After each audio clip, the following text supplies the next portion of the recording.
All right, so I guess it's 7 o'clock. Anybody else that's late, they're just late. So welcome to it. And All right. ladies and gentlemen, Mr. Billy Sheehan. Thanks for coming. And what we're going to do here is we're going to do something a little different for Billy. It's something he's never really done before. Is we're going to just kind of have a conversation. We're calling this a conversation with Billy. And what we're going to do is we're just going to talk about Billy's life and his experiences. And then at the end, you'll get a chance to do questions, and he'll sign autographs, take pictures. We'll do all that stuff. But anyway, so I guess basically the way we're going to start this is tell us about your early life. Just where were you born, and tell us about little Billy the kid. Little Billy. Well, oddly, I called myself Billy Sheehan. That was how I described myself. That you couldn't say Blue or Billy. Billy Sheehan. Blue-eyed Billy Which became Blue-eyed Billy Sheehan was what it meant. And then I found out recently that in Buffalo, New York, at the end of the 19th century, 1800s, I believe, maybe early 1900s, there was a politician named Blue-eyed Billy Sheehan. Wow. And he was the most corrupt bastard that ever. And he got, you read about him in Wikipedia, but I had no idea that who knows, maybe that was me. I came back again, but I learned my lesson. I'm trying to be a good boy now. So if you really know him, you call him Blue-eyed Billy. But I was born and raised in Buffalo, New York, actually Kenmore, New York, which is north of Buffalo. And I had a brother, 2 sisters, mom and dad, of course. And around that time was the baby boom after World War II. I was on the tail end of the baby boom. I'm 68 now, so that I think 2 years beyond me is the end of the baby boom completely. And we had kind of a musical household in that my mom was a big fan. She loved Sinatra and Tony Bennett and Bobby Darin and Ella Fitzgerald. First show I ever saw was Bobby Darin, and then I saw Tony Bennett with Ella Fitzgerald. And then the first rock concert I went to was Jimi Hendrix. So that was a good line there. But in the very, very early days, there was nothing really musical in the house other than just listening to radio. And having older brothers and sisters, I'd get hip to the songs that were a little bit beyond my generation, because I was younger for that. So my brother Dan and my sister Marianne, my sister Paula, would all listen to Jerry Lee Lewis, pre-Beatles, Everly Brothers, all the crazy hit like songs like One-Eyed One-Horn, Flying Purple People Eater, all those, so they were big hits for us. And but was always interested, and then I got lucky and found out that there was a guy around the corner named Joe. He was a bass player. And I didn't know what bass was. I remember me and my brother listened to the radio, and he goes, "Yeah, you hear that song? You hear that right there?" I go, yeah, that's bass. I go, "Yeah, like Joe plays? Yeah, that was bass." So for the first time I understood what a bass was. And then I was a little kid, so they wouldn't let me come into the rehearsal. So at night I could hear this, hear the bass off in the distance, like you hear a subwoofer on a car driving towards you. And so I learned right away what a bass was, and then I was hoping someday I'd get an opportunity. Now, were you the youngest? Yeah, youngest of 4. Kid? I'm the youngest kid too, so We're the babies. we're the babies. Spoiled rotten. Yeah. Yeah, we probably have similar personality traits. I think so, probably. Just keep screaming until you get what you want. Yep. Yeah. But they always treat you like you're the baby. Yes. No matter how old you get. You're 68, and they probably still treat you like the baby. That's true. That's true. That's it. Talk to you like you're the baby. So you had your bass playing friend down the street, and you were moderately interested in music. What kind of led you to go, okay, well, I think I want to play the bass? Well, I got to fool around with Joe's bass one time, and he let me pick it up. And it was a P bass, and it was a big giant thing. And I remember plucking the string, and right away I got a blister. It bit back right away. So there's something here, And and it was cool. He was the Rockin' Paramounts. And the Rockin' Paramounts had the hair, not unlike yours, but not nearly as grandiose or fabulous. but still, it was a ducktail and Brooks. That's the best word, grandiose. I like that. Hi, Mark. My neighbors and my wife are here, so is there any extra chairs? Yes, Curtis, grab some chairs. We can fill in this spot here. These folks here are pointed to some seats. My dear, if you'd like to sit. Got one up here too. Thank you. So anyway, where was I? Oh yeah, so they were the Rockin' Paramounts, and the Rockin' Paramounts were a pretty good band. I've got photos of Joe. He was a really short guy playing this giant P bass, and I got pictures of him doing a battle of the bands back in the early '60s. And he's playing his bass with his Fender Dual Showman, and we blew our mind that there was such a thing as a Dual Showman. That big, didn't exist. How huge and massive it was, and how unbelievably loud it was. By today's standards, it would even pass for a monitor in most places. But anyway, so it was really cool when I was into it. And then the Beatles were on Ed Sullivan. And the next day, everybody washed the Brill cream out of their hair and got a Beatle haircut, changed their shoes. David Lee Roth always said it's about hair and shoes, Yes, always hair and shoes. And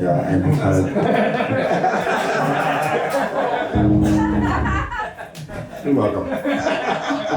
So that was the beginning of the thing, and I saw all the girls screaming and said, I want that job. That was a big incentive for me, because I was pretty shy, and I even wrote a somewhat autobiographical song about that, biographical.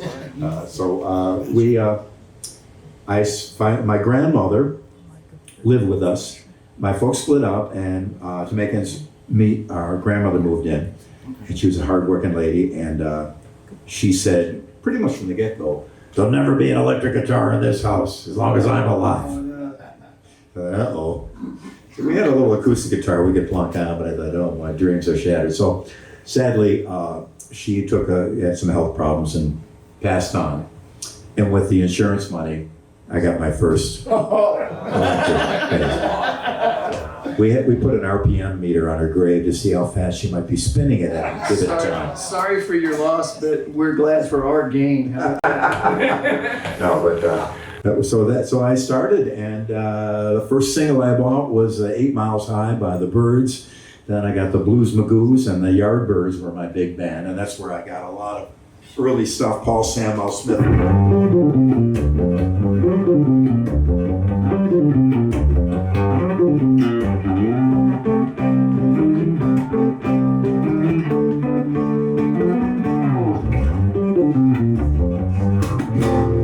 And on bass, back then, that was Yngwie on diesel fuel. Right. So, and he did one run I learned from him.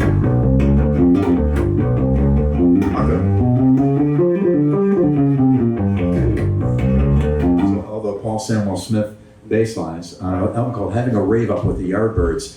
And it was, one side of the album was all studio. I'm a Man was on it, a pretty famous song.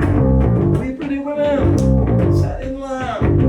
Everybody, I probably won't sing too much, don't worry. Remain seated. It's okay.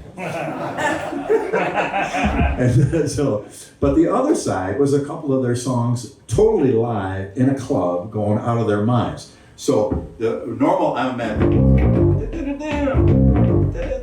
kind of, not much to it, and you turn the record over. These wild ass crazy soul ones. It instantly defined what playing live was like compared to what the record was. Right. And that was a good thing, as you know, as a fellow musician, that live thing is, you can play it just like it is, and if it's a big hit, you probably should. I mean, we want to do any jazz improvisations on To Be With You. I don't think it would work. Probably not. No, not. So, but it gives you an idea what you can do as improvisation. So that element in rock from the beginning, luckily, I found something that kind of pushed me that way. I want to be with you.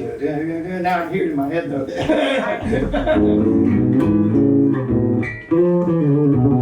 Right. Yeah.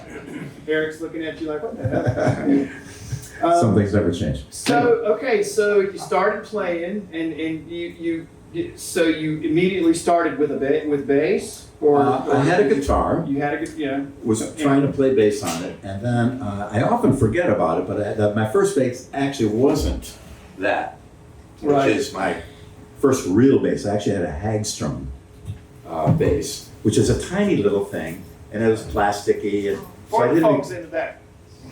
There it is. So That's 301. so that's the bass I bought with my grandmother's insurance money.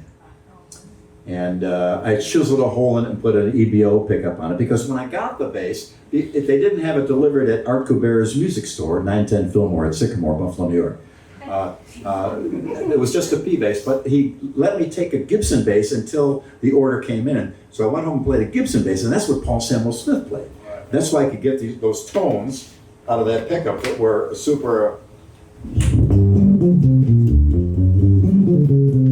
all super deep low end. So I love that sound, and then when I got to P bass, I couldn't get that sound anymore, so I put the EBO pickup on that bass, and it exists today in this format, almost identical to what that was. So about what year was this that you did this? 70, no, maybe 70, 71 maybe.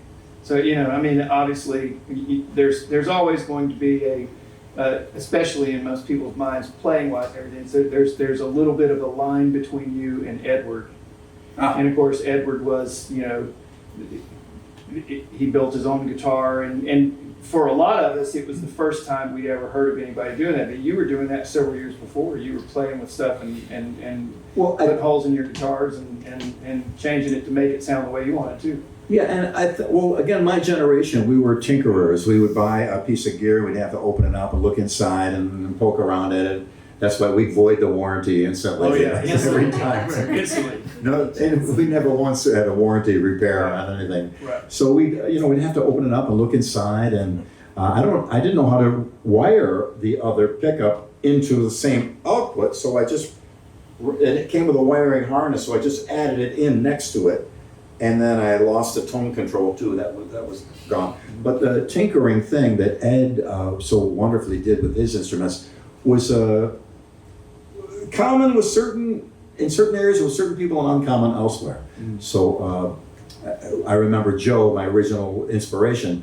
He had a dual showman. Well, they said, well, let's one up it. And his dad was a woodworker, so they built a triple showman with 3 15s in it. Wow. I remember them carrying it up and down the stairs. I'm thinking, oh man, that's gigantic. It must be the most important instrument in the band.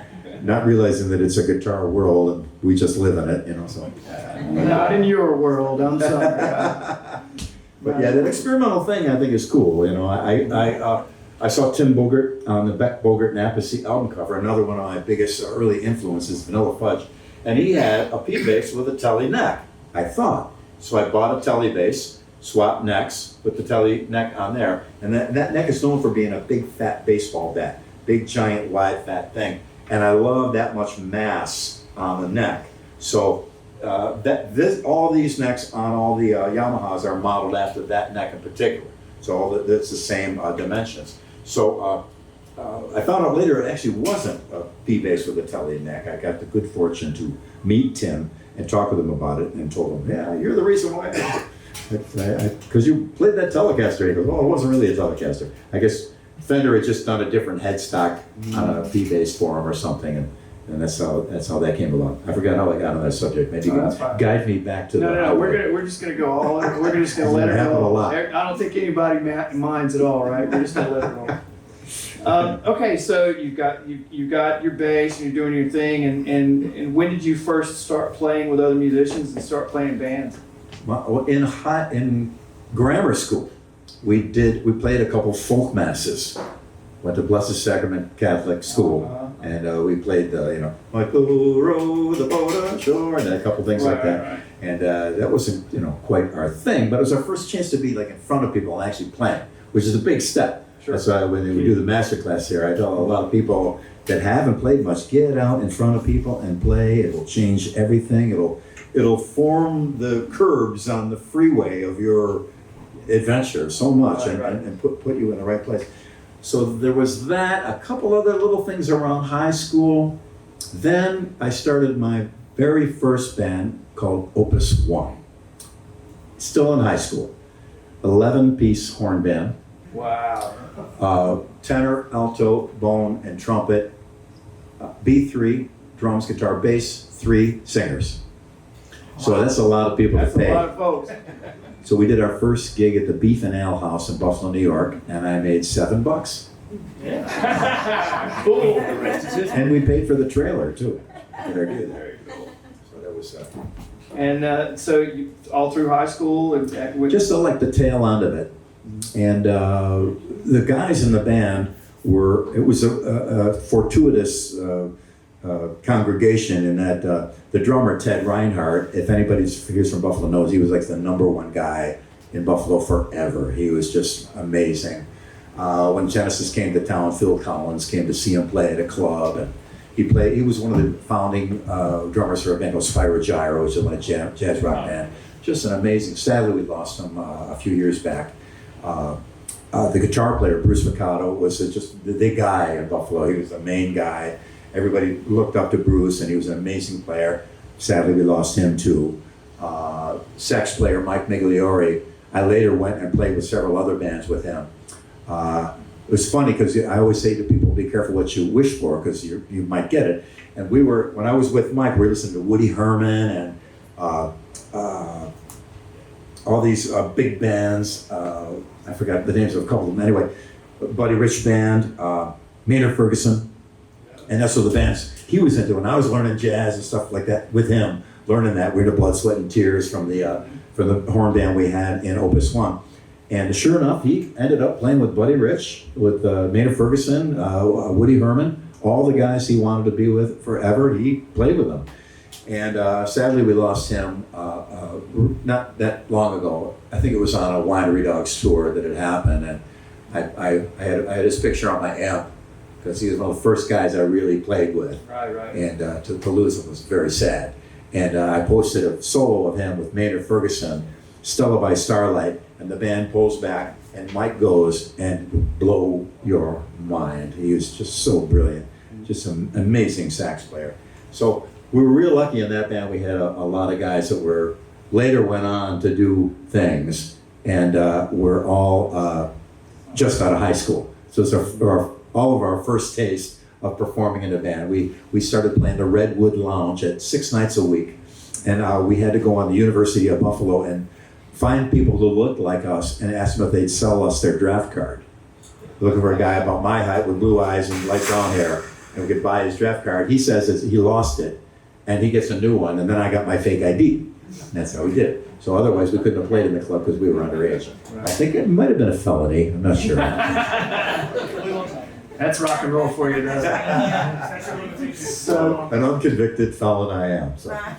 yeah, I think probably everybody in here that's a musician, especially our age bracket, so to speak, will probably relate to the fact that you make those connections in your first band, like in high school or whatever, Yeah. and you remember those people. It sounds like a bunch of those people that you played with went on to do great things. So it must have been something in the water up there. Well, they were all from Kenmore East Senior High School too. Mm-hmm. So it was something about that was we had Mr. Potts was our music teacher. Not everybody took the music course, but Mr. Potts was the guy. Did you take the? I did, but I did not do well. I don't do well in a school. I'm a good learner and self-taught, Right. but I don't. The school thing wasn't mine, so I quit high school in my senior year. And so one of the amazing things that I learned about Billy when we started doing the Legends Music Workshop is that he's not really a theory guy at all. He just kind of picks it up and plays and does his thing. Play by ear and memory, Yeah. which is tough because recently I got a track, Jumping Up to Present Time. There's a young lady in Japan, her name is Mari Hamada. She's kind of a prog vocalist, operatic, dresses in gowns, and her band's kind of proggy behind her. She's huge in Japan, does really well. She contacted me a few years ago to play a track, and it was tough. And I remember I went into the studio, and Greg Bissonette was going to play drums, the Edom Small drummer.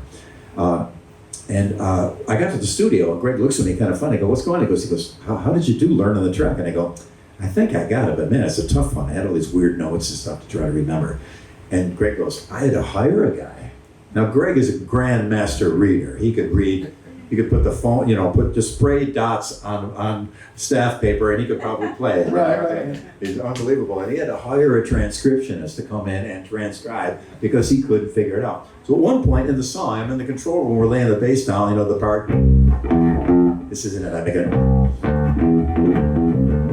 Is that it? No.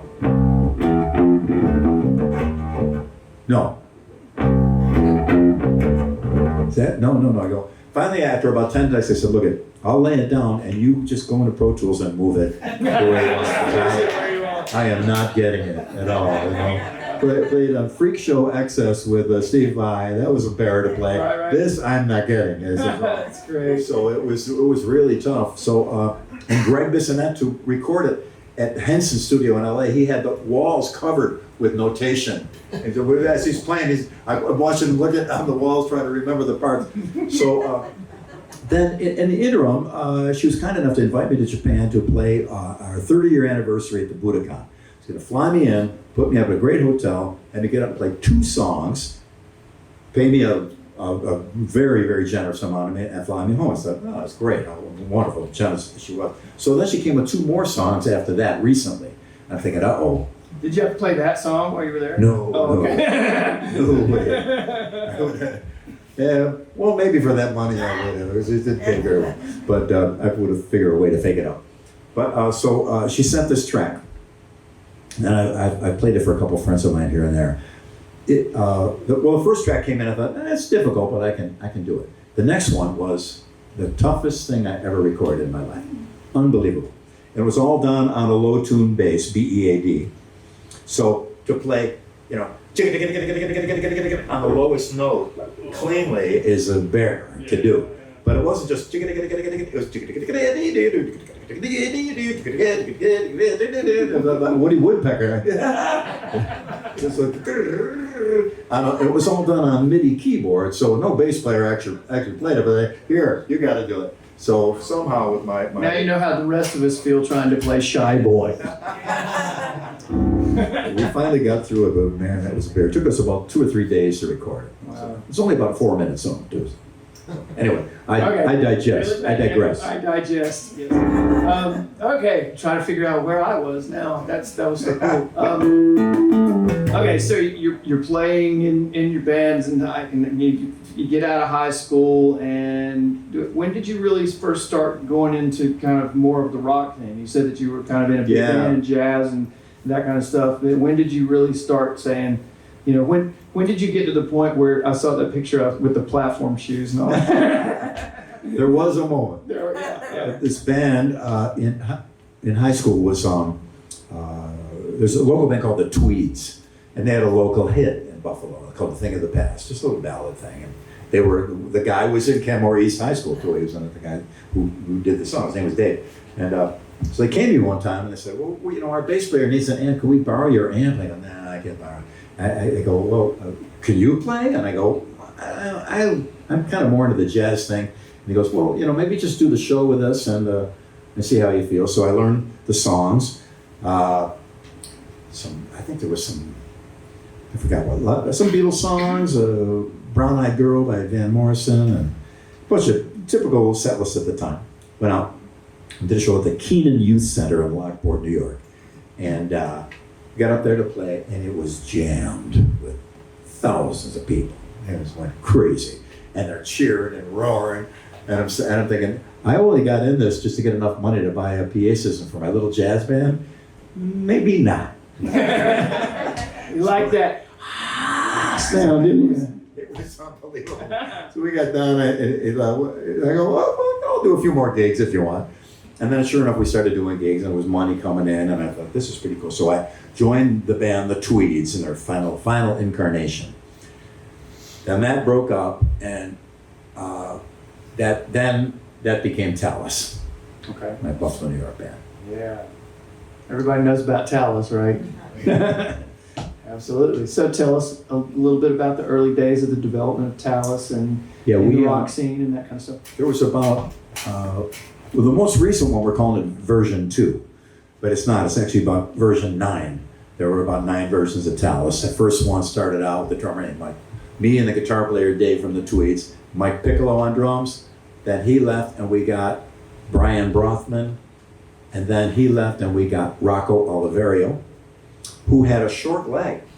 And so his right foot had the extra elevator shoe on it. You know, just a handicap, but it didn't affect him at all. But his bass drum with that foot. It was amazing. So it's super loud and super fast. And so Rocco was a great drummer. And his brother was a drummer also. So he said, you know, me and my brother used to do double drums. I go, oh, you want to have double drums in Tallis? Okay. So he had his brother Danny Oliverio come in. He was still around. Actually, might be moving to Nashville. He came in, and they were double drums. And they were both in marching bands. So they did all this syncopated stuff. So we'd be playing Whipping Post or One Way Out by Allman Brothers. And they'd do the drum solo. And they put their cymbals up way high. So when they played it, shh, and it looked amazing. But I would imagine what their rotator cuffs are like now. Probably not. Most drummers I know are in trouble with that. But that kind of didn't work out. And then we went back and we got the Tweeds drummer. His name was Paul. He came in, and that became the three-piece Tallis that eventually opened for Van Halen and did open for... Where did the name Tallis come from? It was the name of a horse that Dave's girlfriend had. And it was a huge, she rode horses, and Dave was just kind of a little guy. And she talked him into getting on the horse one time. And the horse bolted and jumped over his car with him on it. And the horse's name was Tallis Lady. So we thought, what a better name for the band than the horse that almost killed you. So that became Tallis. It's probably not spelled that way either, because he was a notoriously bad speller. So we always look at his set list and laugh how he's misspelling all the song titles. So that became Tallis, and then. So you started working on original songs with Tallis and doing the thing, and okay. So let's back up a little bit. Let's go back to Billy, the bass player. So when you're a jazz guy, then you get into this rock thing, you're doing the covers, then you get into Tallis and start sort of doing original. Is that really kind of the first original thing that you did, or? Yeah, first time getting to a couple. We had some horrible, awful originals that were dance floor. Into the dance floor would clear right on. The club owner would be over there like, play the coffee tunes. Right. When they dance, they drink. And when they drink, they dance. You know, that was the club owner mentality probably still is, I imagine. But you started working on original music. Now, when did you have an inimitable style, you have an absolutely identifiable style. Anytime you hear anything that you play on it, we know it's you. When did you really start developing that style that is, it's definitely outside the box. So when did you really start, and what led you to those things? What led you to that particular? It just kind of happened, and it was never planned. I never sat down and thought. That's why a lot of times young people say, hey, well, how do I get a style? I go, just start playing and keep playing, and the style will show itself.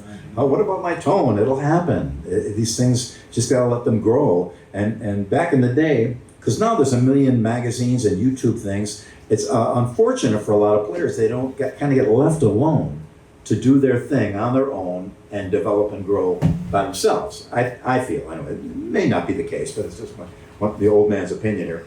But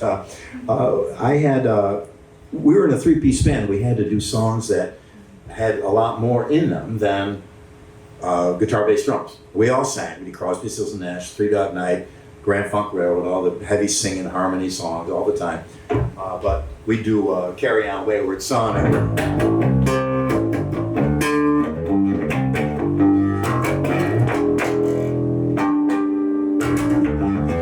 Keyboard set, da, da, we do that. Right. A million other songs, we do the extra little parts, and so I would end up doing them on bass, just to save us, because if you got three guys in a band and you make $100, you get $33 each. With four guys in the band, it's only $25 each, and an extra hotel room too.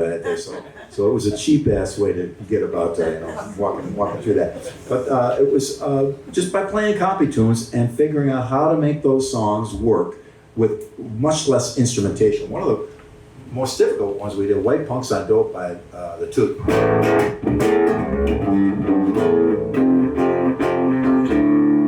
But we pulled it off somehow, because the production on the record was quite elaborate. Elaborate is the word. It's correct. Yeah. So that helped to move me into a spot where I would do more.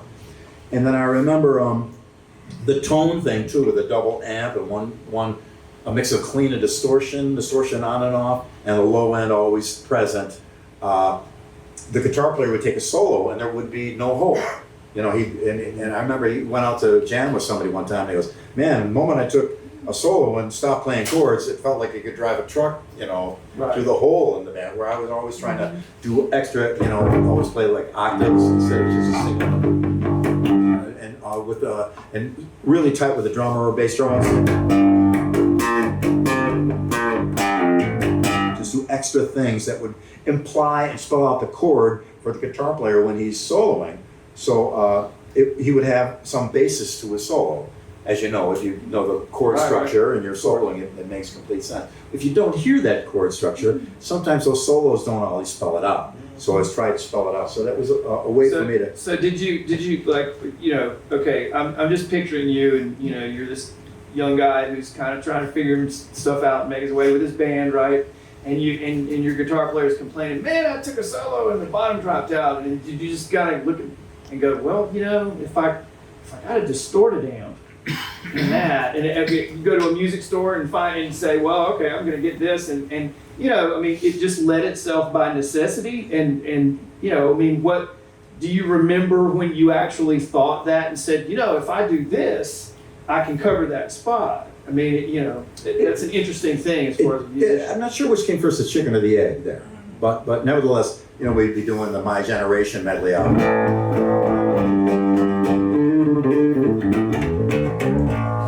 And then right. feedback thing, and it helped. It made not only it was hopefully an entertaining factor, right? As of being in a bar band, you had to get people's attention, and it just was kind of a natural thing. And the 2-amp thing, initially I put 2 chords into 2 channels. And this is a more treblier sound, this is a bassier sound, so I'd EQ them accordingly. Then when I had enough money to get a second amp, and then when I had 2 SVTs, the one low SVT and the high SVT was just the perfect kind of distortion. Put that mid-range on, crank it up, and it would sing and feedback and all kinds of crazy stuff. But the one problem with that is you couldn't make it quiet. You could never turn it down. Yeah. That tone had to be at 10 or nothing, or you wouldn't get it. You know, so it was became one of the reasons why I can't hear too well these days. What? Because I remember on the back of the SVT was the first consumer warning I ever saw. And I know it verbatim to this day. Warning, continuous exposure to high sound pressure levels may result in irreversible loss of hearing acuity. It was on every SVT. Do you remember that? And so it's true. And you know, for the way I kind of heard it is that because you sort of started developing this style and you were doing kind of the bi-amp thing and doing the distorted bass and all that, it started really getting Talus a lot of attention as a 3-piece band, because people were like, man, you got to go see this guy. He's doing all this stuff on the bass. Yeah, go see that wacky guys doing the lunatic thing. Yeah, it did actually. And did it reach a point where you just kind of looked around and went, oh man, I need to run with this because people are really starting to respond? Or I mean, was it kind of, you know? Not well. I don't know. It's difficult. Well, I'll be frank. It's not really my personality. I usually think I suck. You know, I'm usually thinking, oh, I missed that one note. God damn it. You're wrong. I know, but I think in some way there's a little bit of good to that, because you will never get to that point where you start thinking you're hot or you're awesome, and I think that's a huge, that's a pit to fall in, because then you stop growing, you stop learning, everything falls to pieces. So I never really thought about, you know, that what I was doing was this important thing or whatever. It was just my thing. Well, I guess basically what I'm saying is, when did you start to notice that people were noticing? You know, and what was that? What was that realization like? Where you kind of, you know, I've heard lots of stories from, you know, guys that have been successful that said, you know, and then one day I kind of looked up and it was like, holy shit, you know, they're really they're really here, you know, and there's some people around the block, you know, coming in to see it. I mean, when, you know, do you remember when that kind of stuff started to happen? Sort of. There's a couple moments like that. One was we opened for UFO in Buffalo, New York. AC/DC and UFO were touring together. The very beginning of AC/DC's career. Bon Scott was still in the band. And UFO had a problem at the border with something, so they couldn't come across.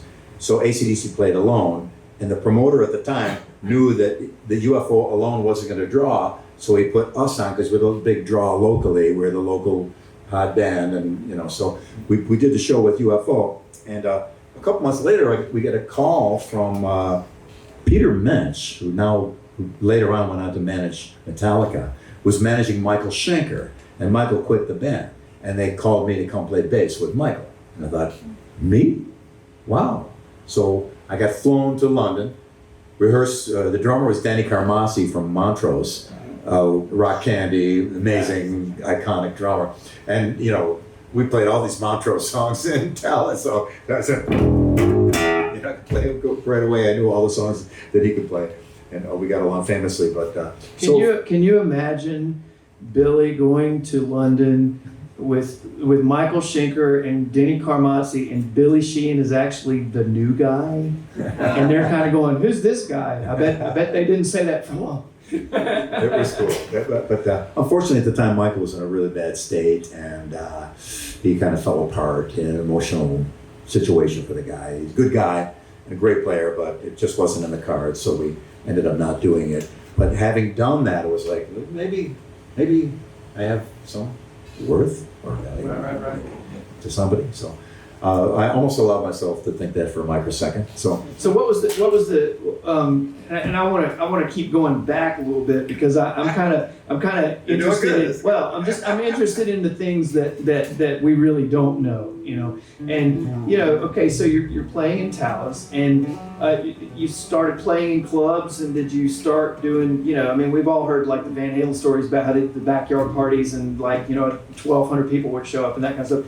So you started playing in clubs, and then where did it go from there to get you to the point where you were being asked to open for UFO and people like that? So we had a manager in Buffalo, and there was a management company called Harvey and Corky Productions.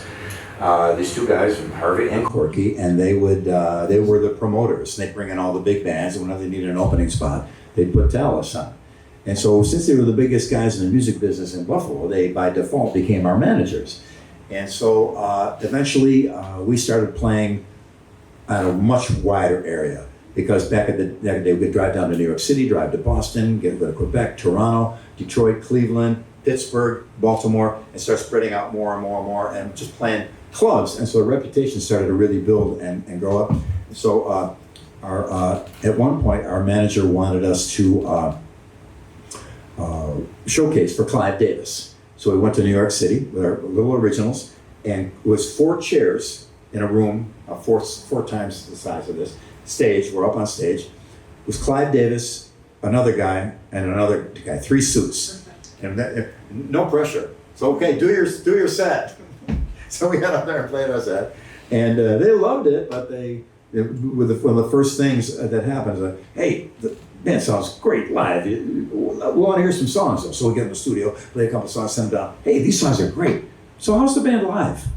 And he said, well, okay. So we did another showcase for another Arista guy. And great. You guys got any more songs with it? This is going to go on forever. So it didn't happen. So we went on from there to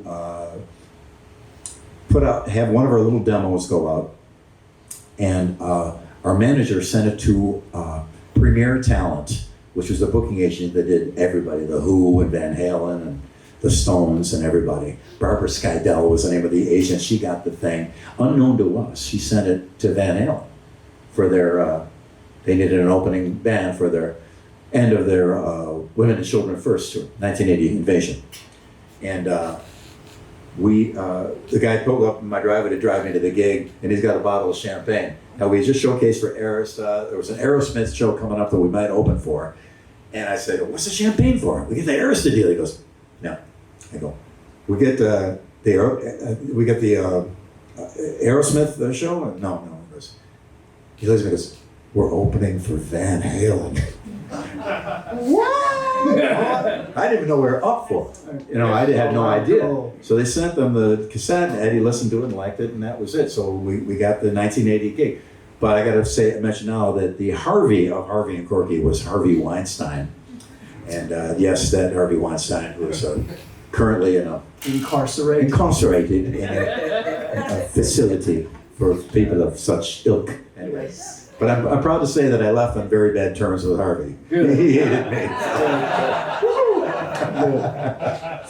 So okay, so we've sorry. gotten to that. No. We got to this. This is cool. We're right on schedule. We're right on schedule. So now I have to stop and I have to tell you a little story. I was at the NAMM show about 10 years ago out in LA, and out at one of the major hotels out there. Every night they would have a band play, and they had a Van Halen tribute band from LA that was really good. And they were playing in it was this huge lobby with this gigantic tall ceiling that went up to God, and there's this, there's Van Halen tribute band, and they're a good one. And the place is packed. It was just like, there was like 300-400 people standing in this huge, gigantic atrium watching this band play. And I'm kind of about, 6 rows back and standing in the crowd, and I'm, of course, big, huge, the biggest, for me. And I'm loving it, and I just kind of look around in the crowd, and there's this guy standing dead middle of the crowd, about this much taller than everybody else, wearing that hat, and he's talking about love, and he's just loving every second of it. And I just went, God damn, that's Billy Sheehan. And I was like, he's as big of a Van Halen fan as all of us, True. So, and we've talked a little bit about that. They're very special to you, as they are to a lot of us. Yeah. So tell me let's go back to 1978 and all that stuff. You're playing in your band, you're doing your thing. And what happened when that record came out, or what was the first time that you heard about it? Yeah, because I was doing some hammer-on, doing my little thing, and it was not really completely together, but I got tapes from 75, like 74, 75. Originally I got it from Billy Gibbons. When I saw Billy,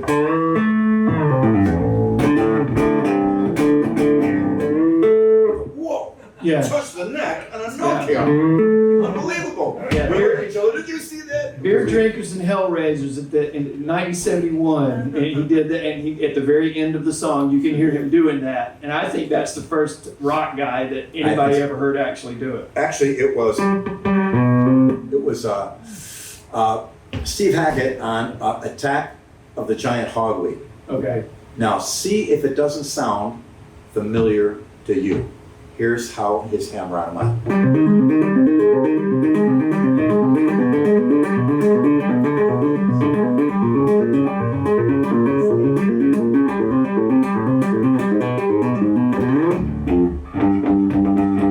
Now, that was the main theme of that song. Now, in Greg Renoff's book, Van Halen Rising, he talked about Eddie going into Tower Records on Sunset, and the name of the band was Genesis. But then he pulled out the Genesis record, And went, and there was already a Genesis. Right.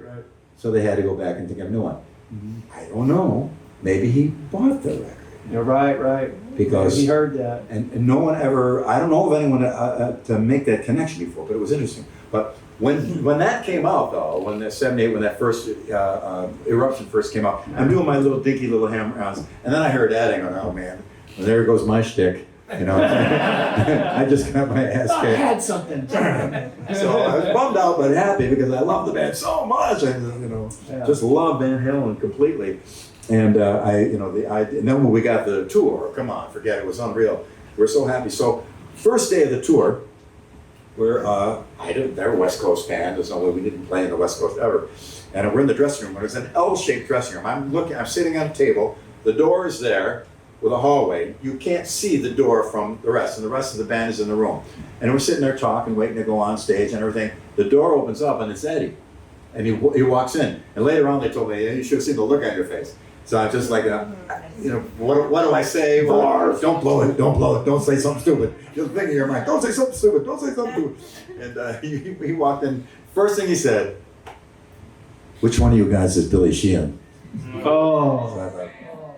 And when we lost Ed last October, it was supremely devastating, because that was the guy that gave me that spark. That the fact that he knew who I was at my worst, lowest, most difficult, horrible failure times, Ed knew who I was, and he gave me his phone number, and he'd take my call.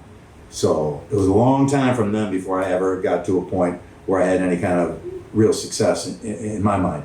But during that time, there was a lot of low spots. And man, that little spark of him saying that alone was probably more responsible for my success than any music or playing. And for that, I owe him so much. And it was a tough day. I'm sure it was. Oh, it was. I know for all of us it was a tough day, but man, that was a tough one. And he was always kind to me, always cool. I saved his messages he left for me. I went and jammed with him and his brother one time and played. They were thinking about maybe having him play with him again after Sammy left, before Dave got back, up at Ed's studio, and we're jamming away. And that night, about 2 o'clock in the morning, my answering machine goes off, and Ed had been into it. I'm like, Billy, you bastard, that's all. I won't say what he said, but there's a lot of expletives, but they were all good. They were all good. Good expletives. They were all That good. sounds like Eddie. But that meant so much to me, you know. So tell us about the tour then. You know, what was it like touring with them at that particular? We went up and just did our heaviest, fastest, greatest things, and that we could muster up. That gig was well known to be really hard to open for them. I watched Autograph just about get killed. Yeah. I saw a liquor bottle fly right over. The drummer was like this, and the liquor bottle went. And he went. And he just kept playing. I mean, it was notoriously bad. I don't know why or how we got through it unscathed, but the production You were manager, good. You're very kind. The production manager, Patrick Whitley, who later became the production manager for Eat 'Em Smile after they all left Van Halen. Right. But he would let us do an encore, and their manager, Noel Monk, would get off stage, we stand behind the curtain, the place is cheering, we go look at Noel, he goes, "Go ahead." We go out there and play the Farandole or some Talus thing, you know, and they were really kind to us.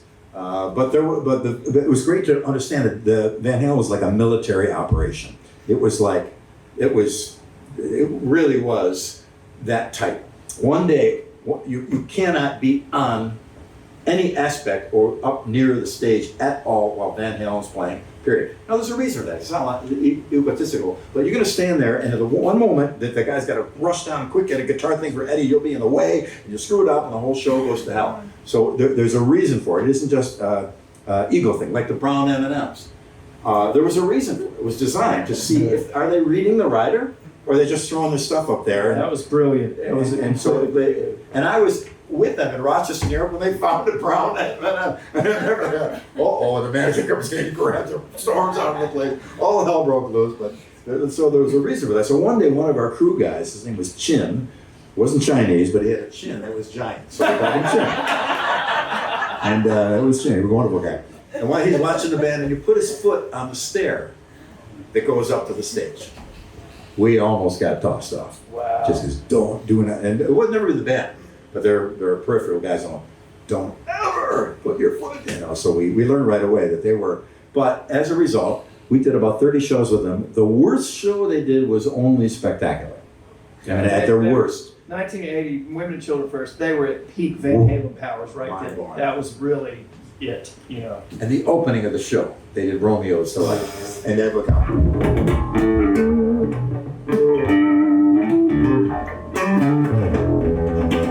So the show would start, place would go dark, the audience out of their minds. One spotlight on Ed. And the audience would go crazy. And right to right there, they hit all the lights as Dave jumped off the thing. And you thought the audience, when Ed came out, when the lights went out, it was so loud you thought it can't possibly get any louder. Ed on the spotlight, it's twice as loud. The band starts, it's twice as loud again. Yeah. And there was, I get goosebumps now thinking about that opening of that show. It was Showbiz 101. They knew how to deliver a show like unbelievable. When your guy Dave jumped off that drum riser and did that eagle split 15 feet in the air, it was pandemonium. Wow. That was it. Amazing. So That's you got to kind of stand by and watch that, and Yeah, we stayed every night. You couldn't get up near the stage. So where did you witness most of this? They let us go in the pit after a while. Okay. And I remember seeing in part of Ed's solo was. That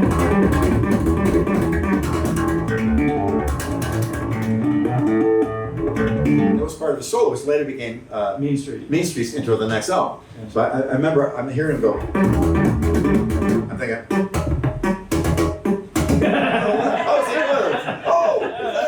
That must be that slap bass thing people were talking about. It's actually the note is E, but I can't do it like that. So you mentioned slap bass. So you obviously, and we've talked about it, and you said, "Yeah, I never really got into that. Never Not really really. thought that." When every other bass player in the '70s was really going that direction, what were you? Were you just like, nah, or was it? Well, it was a weird thing because we played clubs, and when the disco thing came out, a lot of clubs we played at, which were great and jam-packed, they decided, let's tear the stage out, put in a dance floor and a mirror ball and a DJ booth, and no gig. We had no gig. Right. So every time I started to hear, it meant to me, they're about to pull the stage out and put a mirror ball up, and we're going to be out of a gig. So that slap funk. Started to hate it, huh? Something good. Yeah. All that. So initially I didn't like it because it was just the economics of, they're going to push us aside and do their thing. So now I go back and I love those songs, but at the time we're just losing gigs, so it wasn't my thing. So later on, one day I went up on my rooftop patio, my little condo in LA, and sat there and, so came up with a.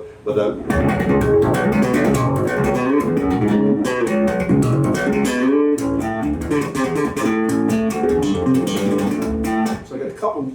The idea of it, but it's never really come natural to me.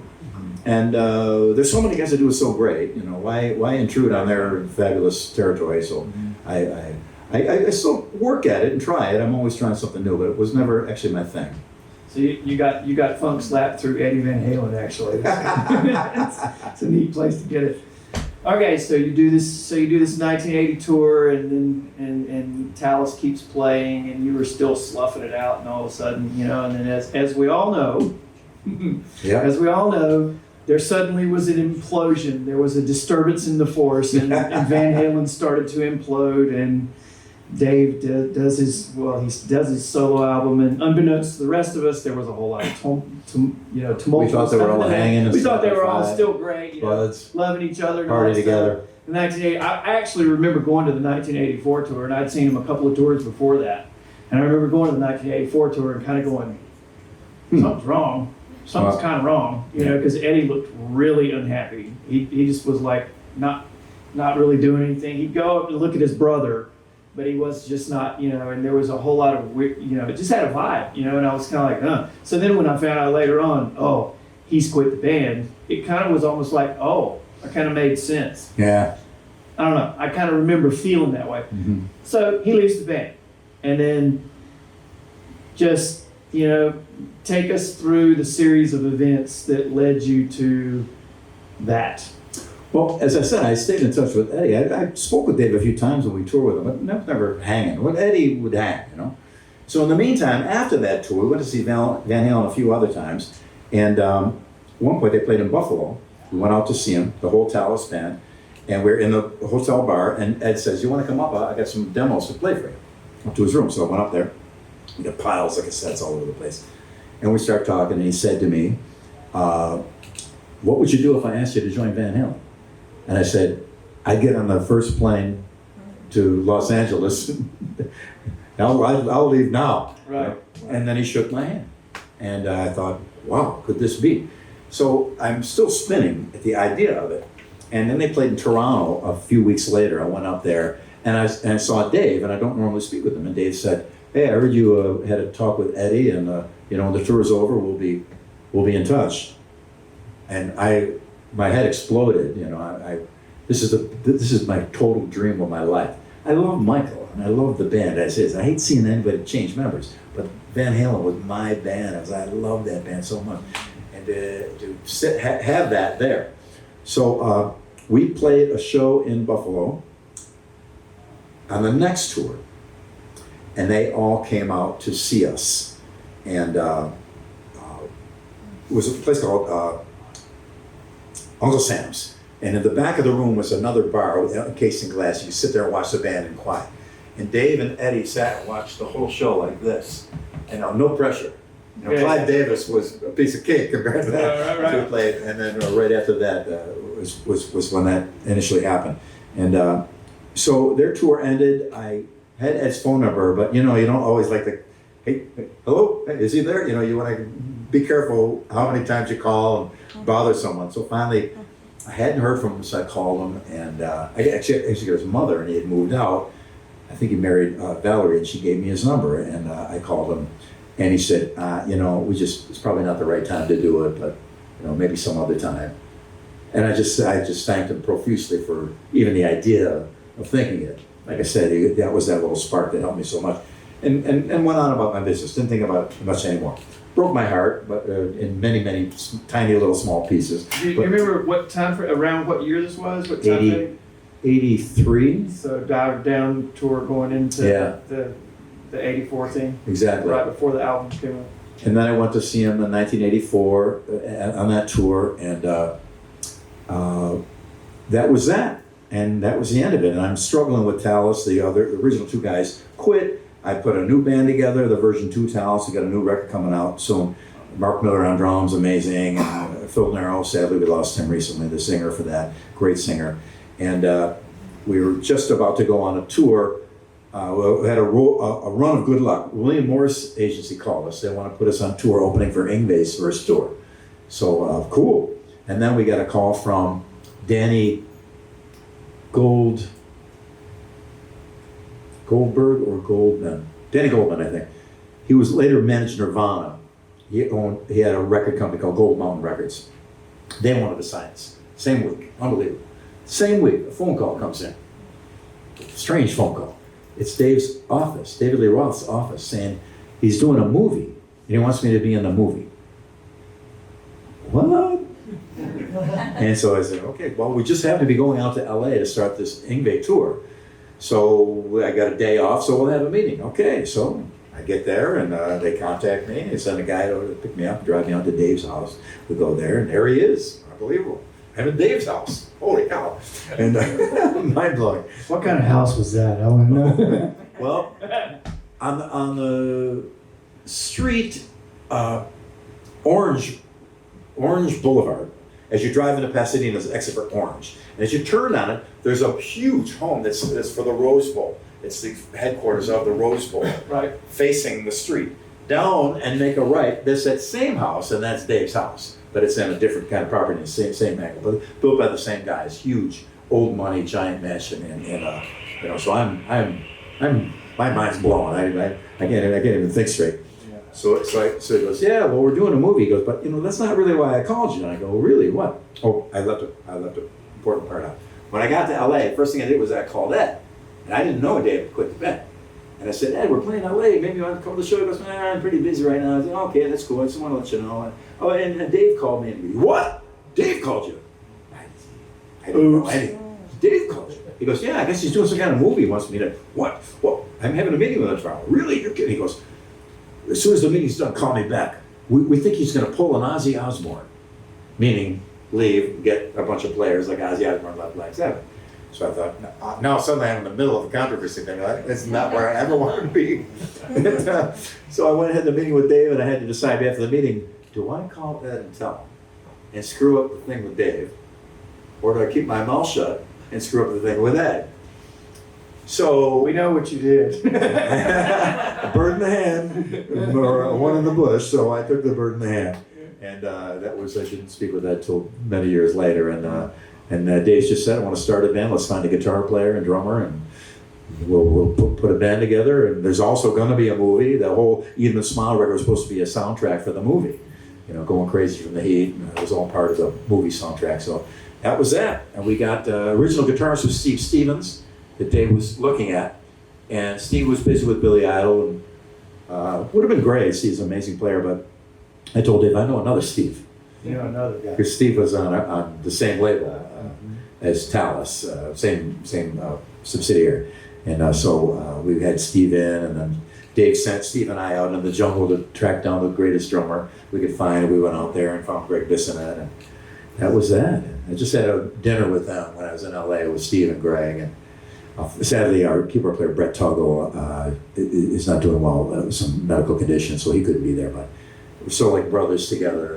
The stories we got to tell, we tell them the stories about back in the day with Dave. Just, I need a couple of glasses of wine before those stories start coming out. Sorry. I think your wife brought some. I think so. We'll get it started. We'll just make this thing go.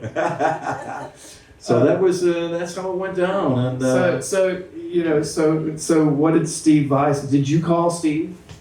no, I told Ted Templeman. And Ted called Steve. Ted contacted him. And I'd what already did Steve spoken to say? Steve. What did Steve say to you the first time that you spoke to him afterwards? Well, it was deep, dark secret. And I ended the Talos tour, and they flew me right out to LA. So I'm in LA, and people are going, what are you doing here? I go, nothing.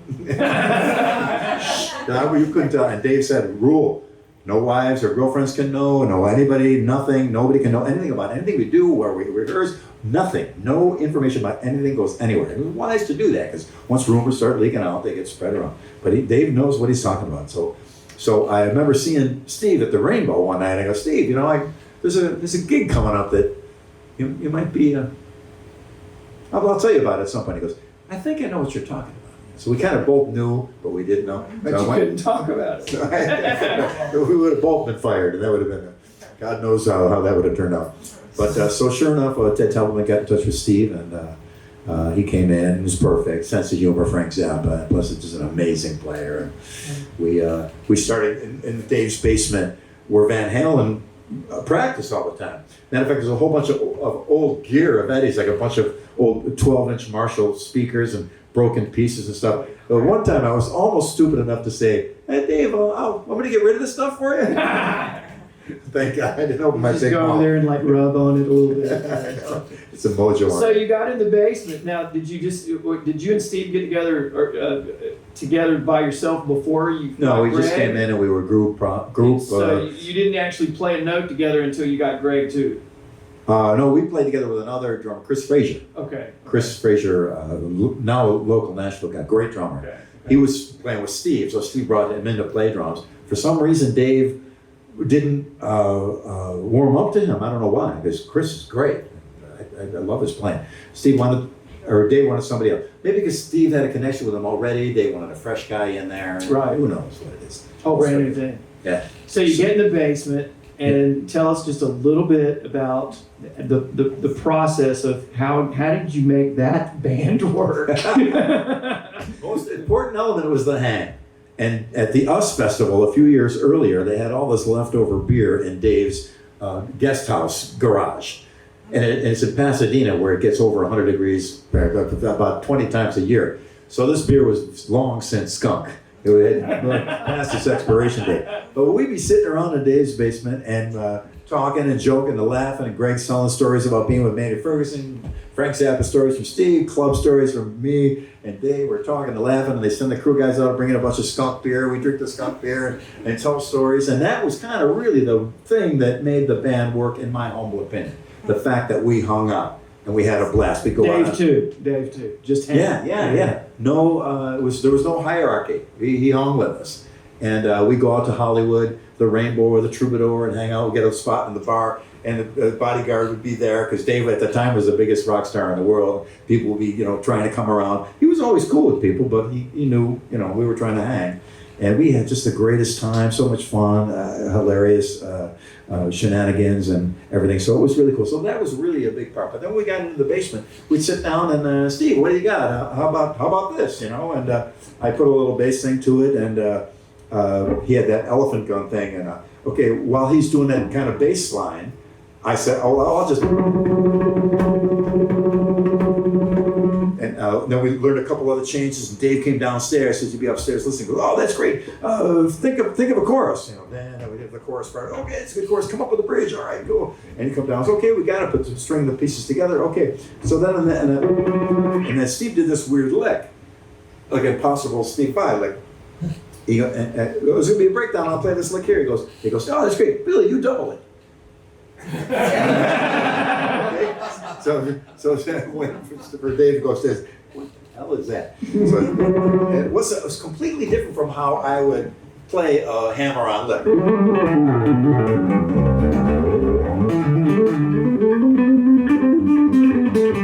Because on bass, you kind of have to have that energy there to change to a different note. You could just hit a note and start it. Well, you can. I did, but I didn't always do it like that. So Steve did this thing.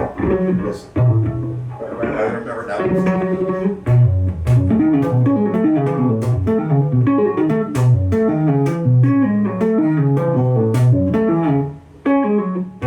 I forgot it. It's hard to play stuff slow.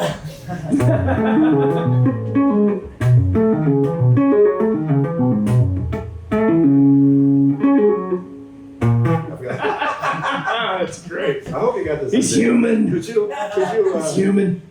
put this on YouTube? All you gotta do is get Steve in the room though, and then he turns into like, you know, a monster. You know, the two of them together. So I got it, and then we started doing it together. And then when the Shy Boy thing came out, I had a tape of Talus years later where I kind of did some things like that in that same part. Mm-hmm. But we did just the back and forth. We could have gone. That would have been nearly as fun. Come on. They say people hear with their eyes. Of course. Oh, you see that? And then. Yeah. Could have done it like that too. Now, were you? I know because I saw. You know, a bunch of us saw it. So I know you and Steve both did that. Did which one of you looked at the other and said, "Hey, let's do this"?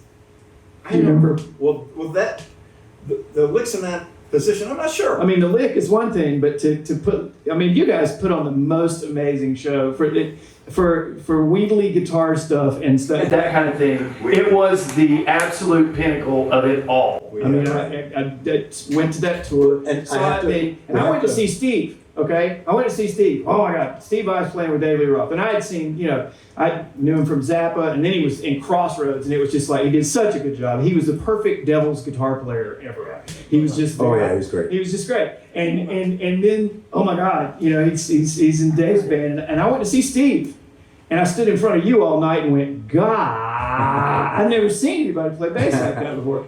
But it's just, you know, it's one of those curious things as a musician, because you know you sit in a room with your guys and you work out songs and there's that process, and then you work out your show and you do your things, and your guys' show was so over the top, it was around the world and on the other side. Right on. So where did all that, I mean, obviously it was like, you know, I'm sure Dave was kind of, you know, kicking you in the butt to say, do more, make it bigger, because that was what he was about. On stage, if he went like this, that means speed it up. So we'd be playing jump, which is dun, dun, dun, Then he'd be dun, that's spinning. from- And by the time the end of barely keep up. And then when I had to do this, and he's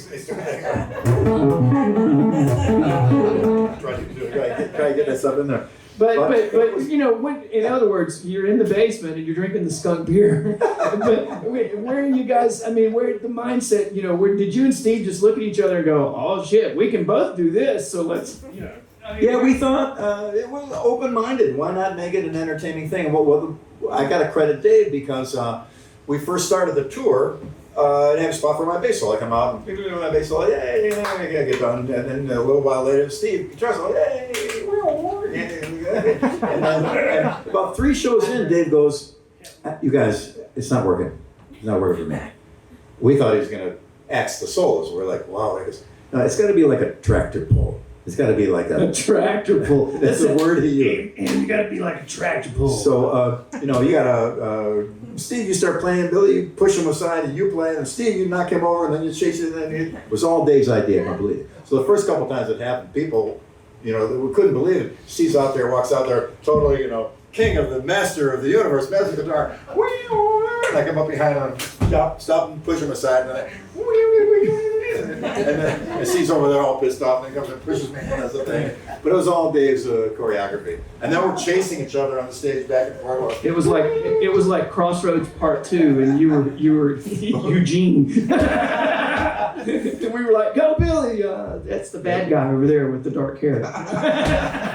It was hilarious. So and the tour was a blast. It was amazing. Yeah, So, I mean, it was. How many people saw that tour? Yeah, Cool. It was. The only word I could use is stupid. It was just unbelievable. And That so word's much used fun. on me often. It's okay. It's so much fun, and great record. That was, the songs were great, and it featured both of you so much. It was just such a neat thing. And Thank you. when you were recording the record, was when It was all real, all in a room together, uh-huh. playing for real. Dave off in a vocal booth, I don't know if cutting I a did. scratch vocal or something while you guys were singing. I Yeah. mean, while you guys were playing. Yeah, a little bit. Mhm. I wish I still had those, but I don't have those. But I still have some demos and things of what we did back then. And but it was all real. I don't think I did any bass overdubs at all on the record. Holy crap! But it was. God. Yeah, I mean.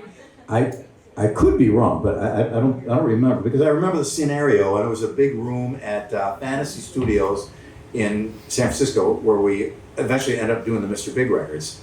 The big room, Tom Size was the second engineer. He ended up being our first engineer with Mr. Big. And I remember I didn't get into the control room hardly at all ever, so I might have done the Shy Boy thing or the Elephant Gun thing, but I don't really recall. And I was young and had that youthful strength and memory and hearing. What? Yeah.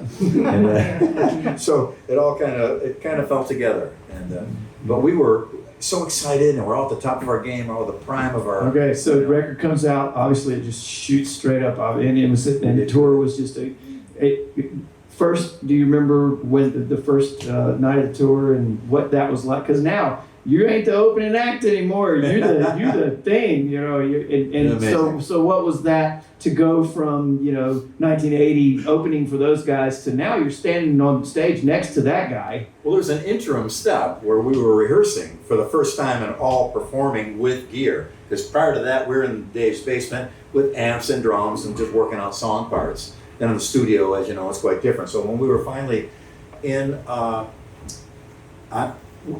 Perkins Palace in Pasadena, we were rehearsing with full setup: bass, monitors, guitar amps, drums, PA, lights, everything, just to run through the show for a couple of weeks. And we did a bunch of Van Halen songs. So at one point we're doing "I'm on Fire," and I'm at the mic, and I've since lost it, but I used to have the high hard harmony, the Michael Anthony, Rob Halford thing. Right. And I've taken the high part. So I'm on the mic going, "I'm on fire." And Dave comes over to his mic, and he's right here. "I'm on fire." And I'm saying, Dave is right there. And all of a sudden I realized, I'm in a band with David Lee Roth. Holy. And it dawned on me. I stepped back and go, oh man. Because it was such a whirlwind up to that point, I didn't even think about it. And all of a sudden, holy cow, I have a record coming out. It's unbelievable. So it was then. So you to play practiced live- and you did like production rehersals and Yeah. and was it We had, like huge full tilt to do the wardrobe- production rehearsal? wardrobe people and catering and no just bag of McDonald's. And at the end of the night. you're a really down to earth, humble guy. I mean, there's I have to say he's the most anti rock star I've ever met. Because there ain't an ounce of rock star in this guy. He's so real. He's one of us, except that he's an alien and can play bass.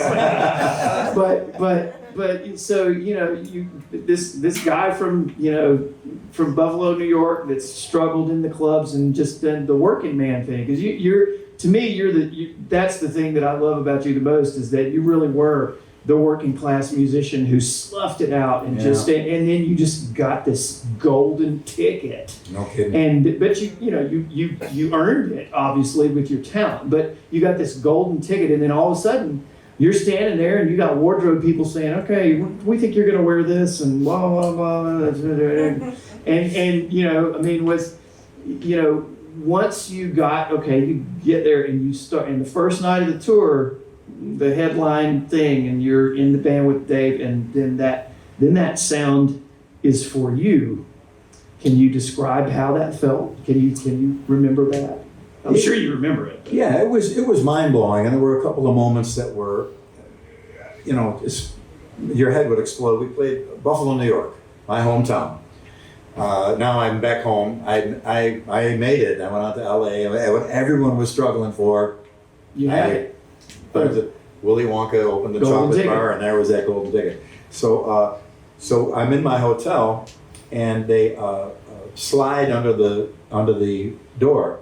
It was me on the cover of Guitar Player magazine, and that's the issue I won for Best Bass Player of the Year. So not only was it on the cover, but #1 rock bass. And I used to get Guitar Player when it was this thick, stapled together in somebody's house. When it first came out, I had all my early issues. It was amazing. I just would sit and wait for Guitar Player to come, and there it was, unbelievable.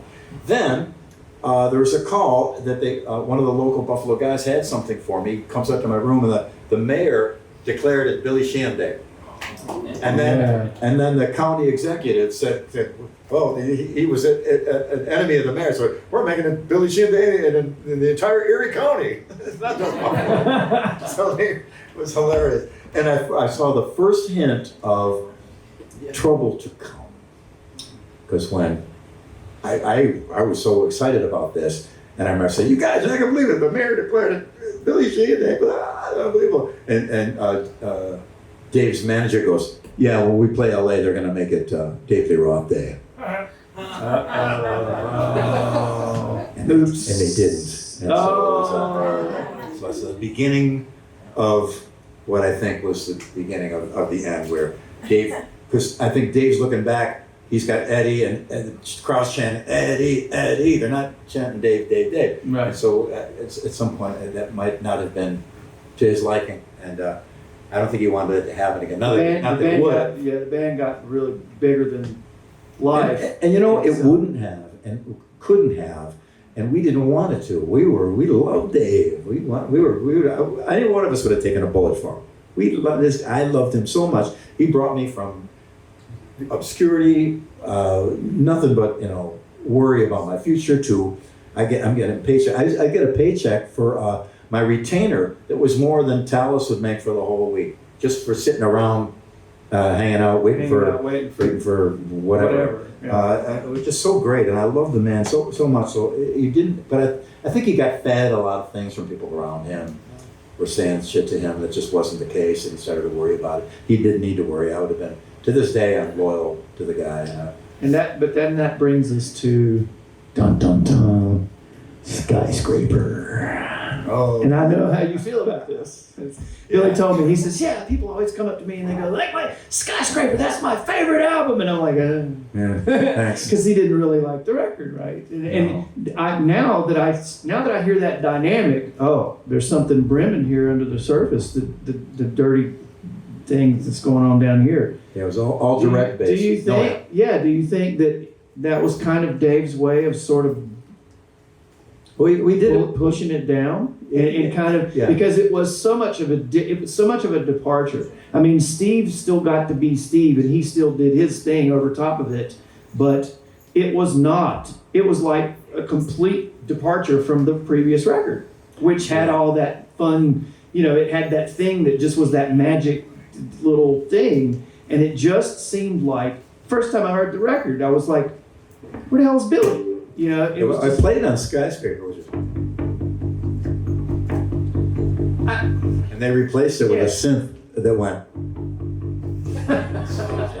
So that's not me. Do you think that was, again, you say that shape of things to come? Do you think that was where that was going, and he was I better suppress this because it's getting bigger than I want it to be behind me? If we would have done Eat 'Em and Smile too, it would have been a different world, but unfortunately. But I give Dave credit, he took a chance. He wanted to have a dance record.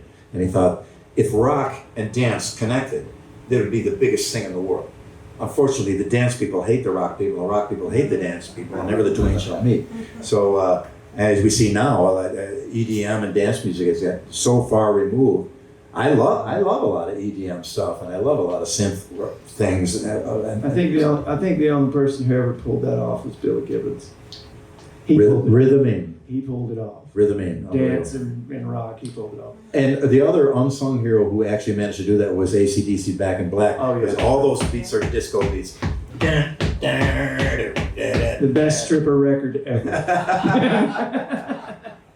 That's why. So yeah, you do the record, but you were very unhappy, and let's take that next step. You decided to leave the band. Yeah, it wasn't really a band anymore. It was different, and I found out later on the tour it was very, very different. Where there were lines on the stage that you couldn't cross and things like that. So, and Steve quit in the middle of that tour. He stayed with it because he had points on the record because he was co-producing it with Dave. And that was the end of it. So I got out in the perfect time. And unfortunately, the public did not take to it very well either. Sadly, I was out one night, and this young lady, a fan, came up to me and said, "Oh, I went to see Dave's show in San Juan, in California." And I go, "Oh, really? How's your life?" She goes, "It was rough because Dave was on that surfboard, and it looked like he was really in the ocean." And I go, "What do you mean?" "Because so many people were spitting at him." I thought, I love Dave.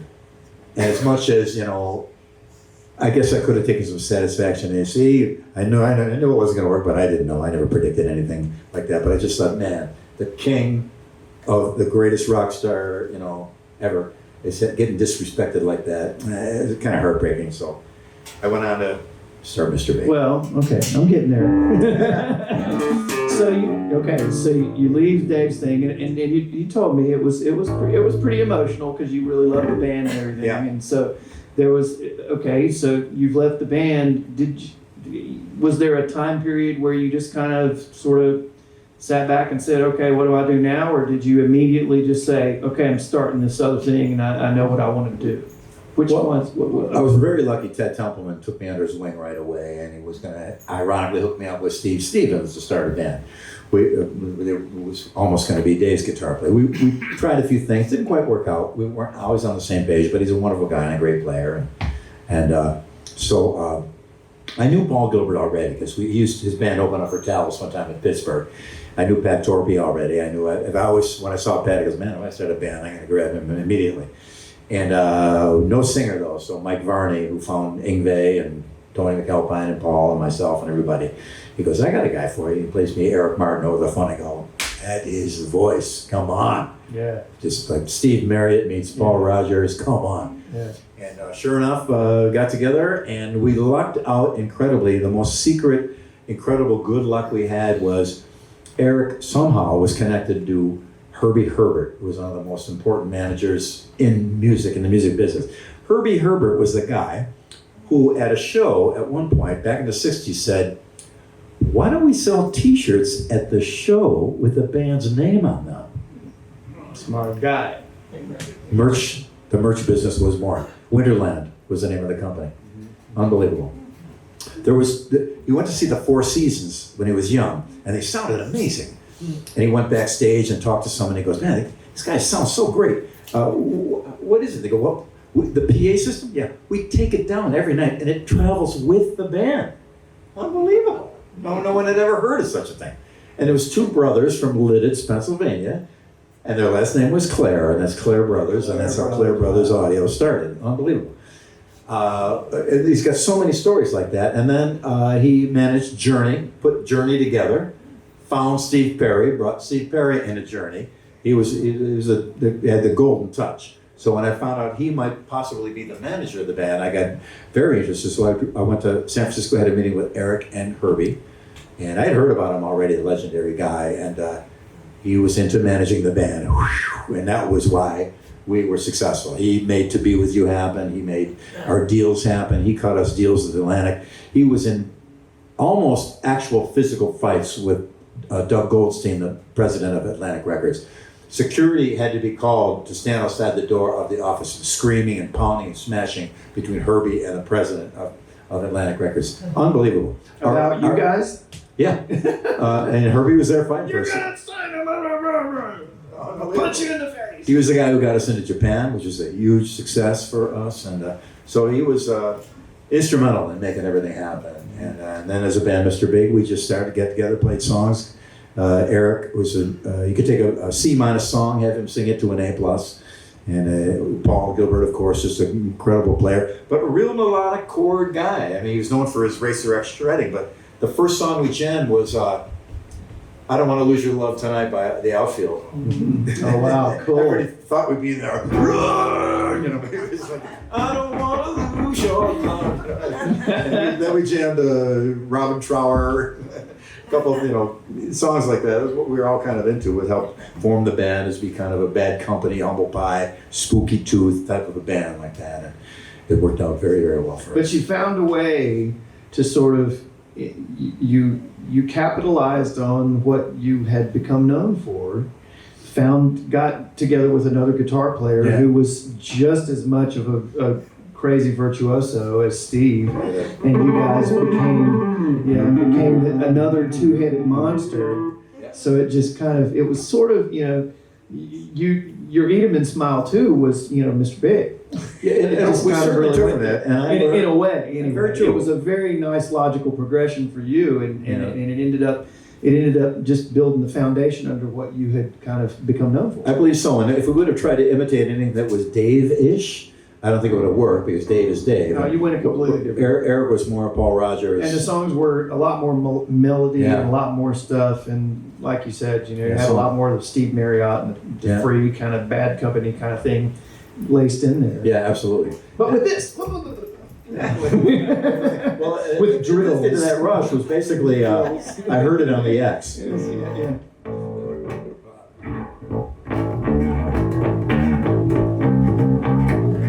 So addicted to that rush with some faster licks was basically, your ZZ Top was the source point of a lot of Van Halen and a lot of Dave Lee. Sure, That absolutely. that shuffle. The fast boogie thing. Do you remember? Oh, but not just. And we're both huge Billy Gibbons. And then you decided, hey, let's put these picks on these drills. Okay, so another reason why Herbie is amazing. Somebody told Paul one time, "You play so fast. The only way you can play faster is put picks on the end of the drill and then pull the trigger." Turns out he's actually faster than that. It's not nearly as fast as he can play. Wow. But he did it on a couple solos on a Rush tour we had done on our first album tour, and so we went in to do the second record. We had the song "Daddy Brother Love a Little Boy."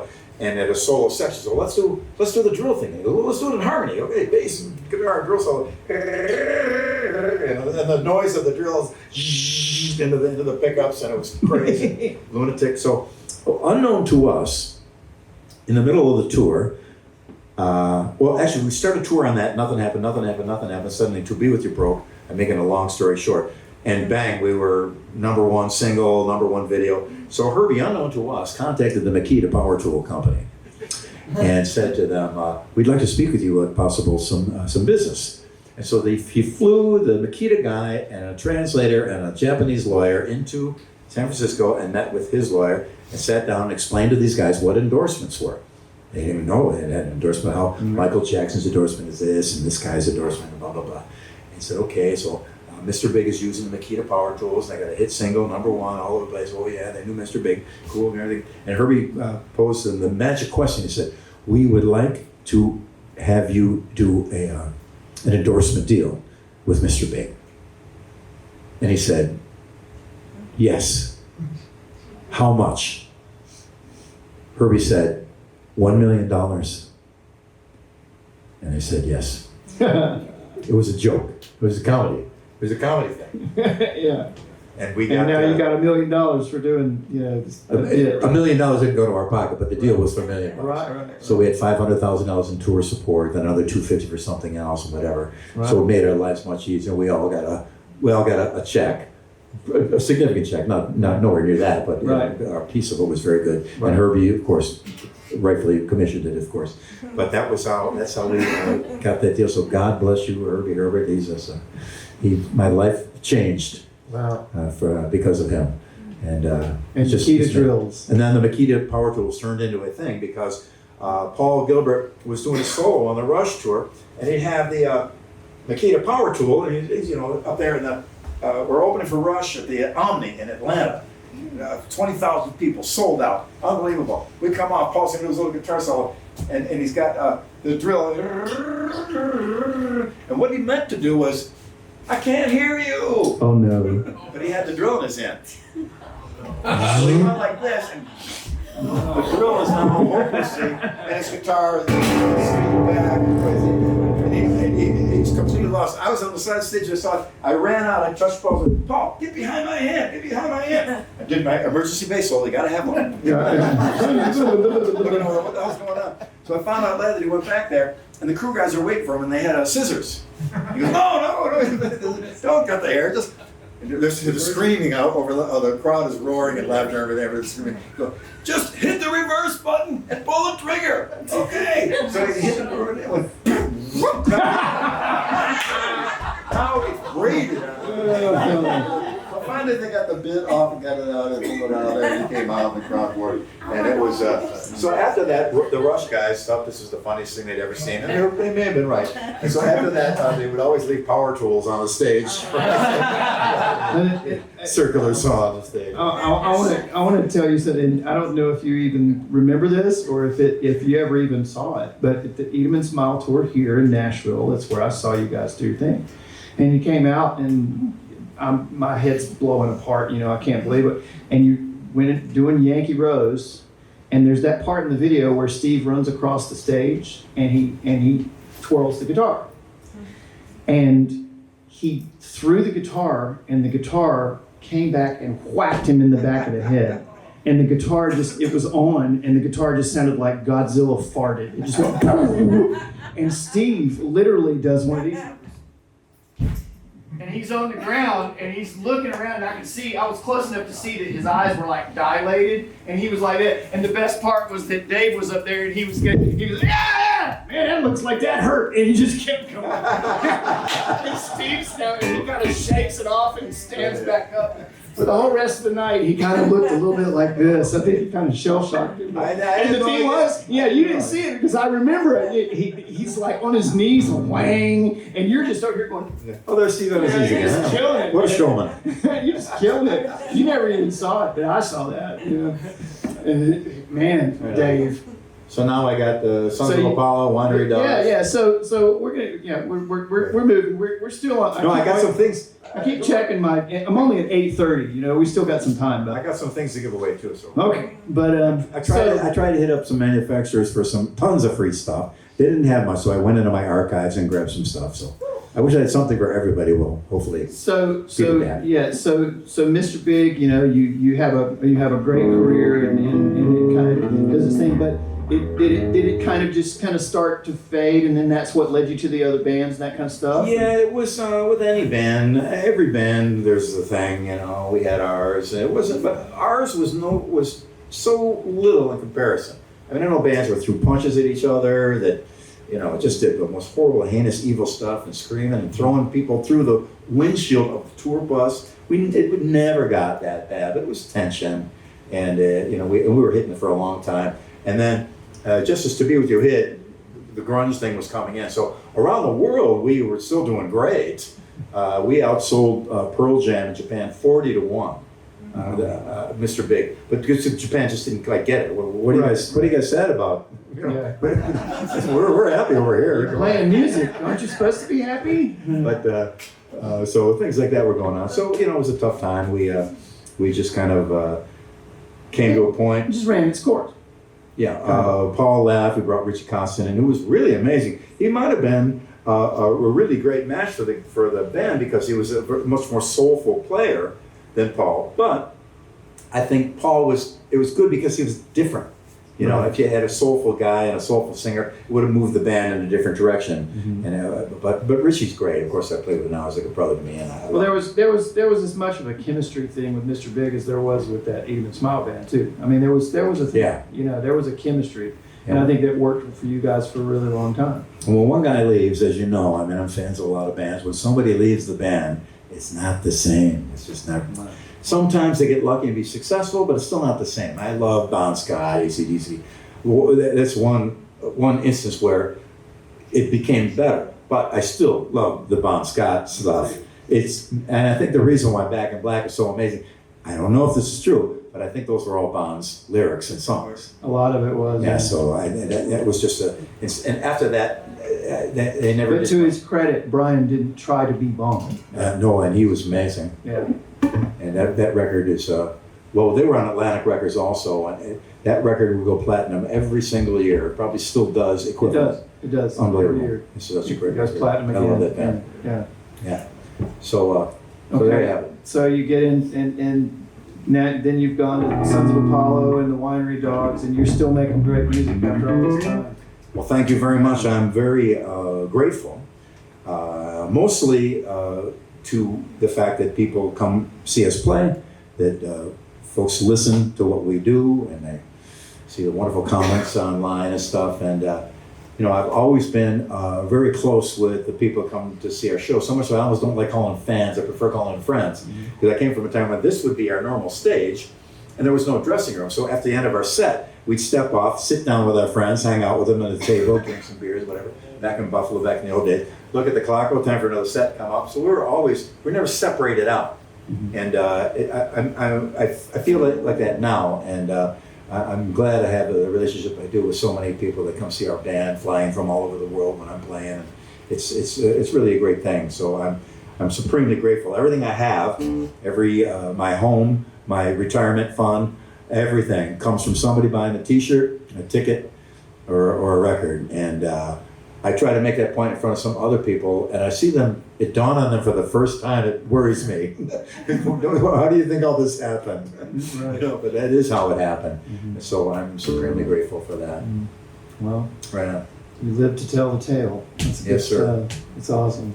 Right. I think one of my favorite things about you though is that I remember seeing, well, you know, like the niacin thing. I mean, it was such a departure, you know, and to see how, you know, you became so identified with that thing that you're known for, but to see you be able to like step outside of that box and still flourish and still be Billy Sheehan, but show everybody that you just really are at heart. You're just an amazing player, and you do have really deep pockets, you know. From that You're too kind. Well, I got lucky there because Dennis Chambers, the greatest musician I know.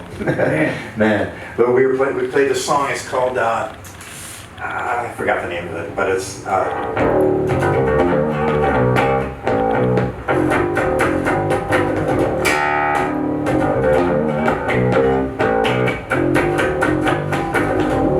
whole song, just that loop. And now Dennis is going to do a solo. The first night playing at Big Potato in LA. So solo coming up, and then here comes solo. Dennis, take it. It's all in. It's all in. It's all in time. But it's so convoluted. And I'm up there. Where is one? I have no idea. And he's looking at me, doing it like, you don't know what I'm trying to do. And so the whole place is smaller than this, and people, my beer, can I put my beer on your table? They're right there. You know, so, no running across the stage high in the expanse of an arena. Right. They're like right here. And I'm looking at the guy, I don't know where it was. So we got done with that. I got backstage, he goes, hey, you got a little lost up there. I go, all right, Dennis. So I realized it's your internal clock. So the whole time then it became a thing. So I just, that ain't moving. You just don't even pay attention to what he's doing, right? Just like I watch him and look at him, but that's, he's always going, never stop. Oh, he's on the beat. And he's looking like, okay. I characterized it, he tore my stripes off. He goes, you can sew them back on now.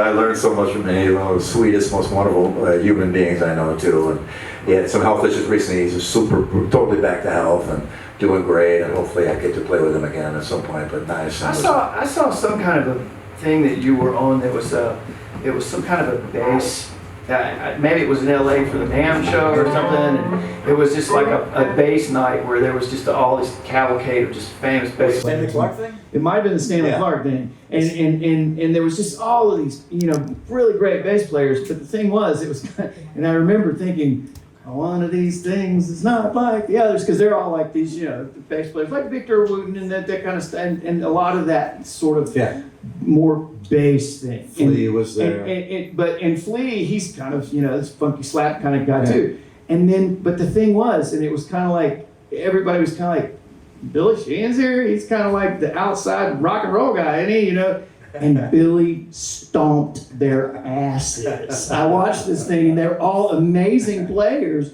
but you could tell they were all and at one point, you were all up there playing at once, and everybody was taking a solo, and you did your thing, and they all kind of went. But the thing was, it wasn't just like, oh look, Shy Boy, I'm going to do all this. No, the stuff that you played was just amazing bass. So from the standpoint of everybody tries to categorize you into that box. Yeah. Everybody tries to categorize you into that box of this, the superhuman, wheelie licks kind of guy. But in reality, you're just a great musician. And you stood up there with all the rest of those guys. And I'll just say this. I remember watching it, and you overshadowed them. And I just remember going, that's my boy! Because it just was, it was just so wonderful to watch. So from that standpoint, you have earned your stripes in droves. And I think the majority of the music industry respects you and loves you for it. And we all love you for it, don't we? Yes. You're too kind. Thank you very much. All right, so it's 8:42. We got a little bit of time here, I think. How I can give these things away. Maybe the first person to ask the very first question. That was that gentleman right there. Go ahead. Let's do a lightning round. Go ahead. Okay, so what was the whole production behind NV43345? How long did that take to put together? It was pretty quick because I meant to do a distortion screaming feedback solo, but my amp died. So I had to do a clean one. So I did and then did that thing. So I think there's 2 edits in it, just for content for the arrangement. But it came by pretty quick, because back then in the studio, we didn't know that you could take all kinds of time. But we just figured we're paying by the hour, get in and get out quick. So we didn't want to go too far there. I got a couple things in here. I got a cool Mr. Big poster with Pat Torpey in it.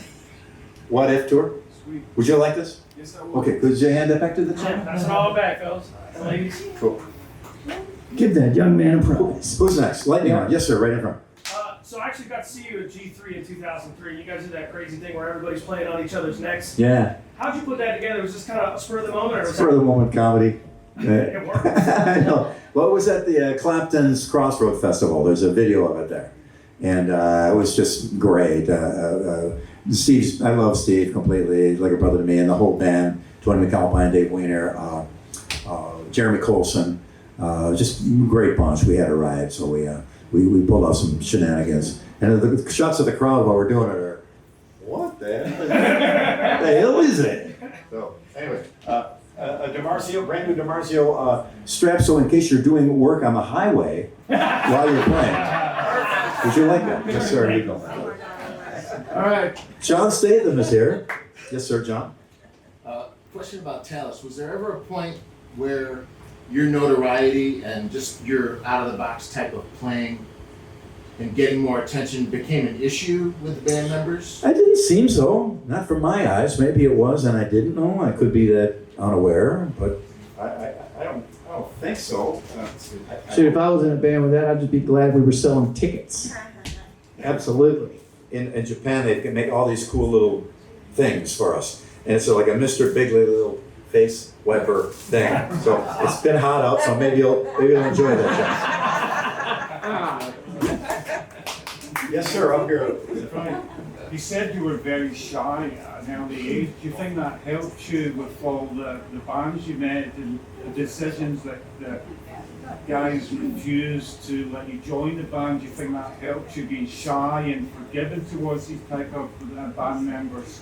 I don't know. It's hard to determine something like that because when it's your own self and your own personal thing, it's hard to step outside and determine those things. You know, we all have something about us that, you know, is our thing, and it's hard to know what would happen with or without it. Good point, but I'll have to introspect on that at some point and come up with an idea, but not exactly sure. Know if I can answer that one. I have a Winery Dogs Crew shirt. Nice. Now, don't try to get into the show for free with us now. Score. It's an extra large. Yes, sir, behind. Yeah, so when you and Mike and Richie get together, is it one of those things where everybody brings their ideas, or somebody just starts riffing, or do you come in with a couple of tunes? A little of everything, anything and everything. I often get questions about, you know, songwriting. How does it do the lyrics first? I mean, it can be anything. Somebody can think of an idea, a phrase, and that's a title. Addicted to That Rush was just Addicted to That Rush title for years, until finally a song wrote itself around it. And other times we sit there and, you know, come up with a whole arrangement and send it to the singer, and he comes up with, you know, it could be anything. So we leave the door open to any configuration possible that results in something that we're happy with. And it isn't like that with all bands. Some guys have a principal writer, and they all gather around him, and he tells them what to do. But you know, Winery Dogs, it's we hang together, come up with an idea, and you know, I think that Oblivion, I think that was my lick. And I was just fooling around with it. Richie, well, what is that? Well, how's it go? And we learned it. And what does it go to? What key is it in? It's G. So, you know, figured it out from there. So they kind of build themselves. Songs kind of write themselves sometimes. If it's starting to feel right and going somewhere, it's starting to become laborious and difficult. You're probably going down the wrong path, I assume. Anyway, here's a. I apologize. Some gifts may be less or more fabulous, but it's a very, very emotional thing for us. We had Pat Torpy, our drummer, who we lost, and he was one of the finest human beings on the planet. And we have a couple of these shirts left that we made for him, and he was taken way too soon. And he's just a truly, truly great man and amazing drummer. So I hope you'll enjoy this. Oh, wow. Cool. Grazie. Yes, sir, right here. Yeah, I have a question about writing lyrics. Yeah. Because you take like with Rush, you know, like Neil Peart, you know, read a bunch of Ayn Rand and, you know, and then 2112 is the result of that. Mm-hmm. Or like with Yes, you know, one time some reporter said John Anderson, you know, what's Yes gonna do next? Put the Bible to music, and so then, John says he goes and like reads the whole Bible and every other piece of religious literature he can get. It'll be a long show. Right, yeah, and then boom, out comes Tales from Topographic Ocean. So, well, what's your approach? I had somebody write to me. They got all pissed off at me one time that I said, I want to become a lyricist. And and what I meant by my response was try to open the door, but they took it the wrong way. I said, name a rock lyricist other than Bernie Taupin, and not including Rush or Yes or the Project. And of course, they didn't get my point was that there really aren't any Peter Sinfield with King Crimson, I think was his name. Yes. There's a couple here and there, but almost never, because to just write lyrics, they're not songs, and a singer's got to sing the song, and the band's got to play. So there's got to be a cadence, and the syllables got to match. As John Statham behind it will attest to. John is a friend of mine. Scott Bush, and Ray Leger produced a record with him. An amazing songwriter, but even then, you need to fine tune where those syllables land rhythmically and how they match up with the previous one, and where your rhymes are. Sometimes you ignore that, sometimes you abide by it to the letter. It can be a million different ways, but for you to write just lyrics as clever words that you think might fit in a song, you'd be surprised that they just don't. And I remember I wish I had my laptop for this. It won't mean anything as an audio explanation, but some girl got the Guitar Center thing where it's all in one synth drum machine and you can sing into it, and she sang her song into it thinking it would work perfectly, but she didn't anticipate that words had to be in time, and the catastrophe is legendary. Right. So to be just a lyricist is tough. If you, even with just a, now you right to that, you're already way ahead of the game, my baby told me to get my ass home. Okay, we're already there, so it makes sense. So, and I'm sure that Neil Peart, God rest his soul, genius, love him completely.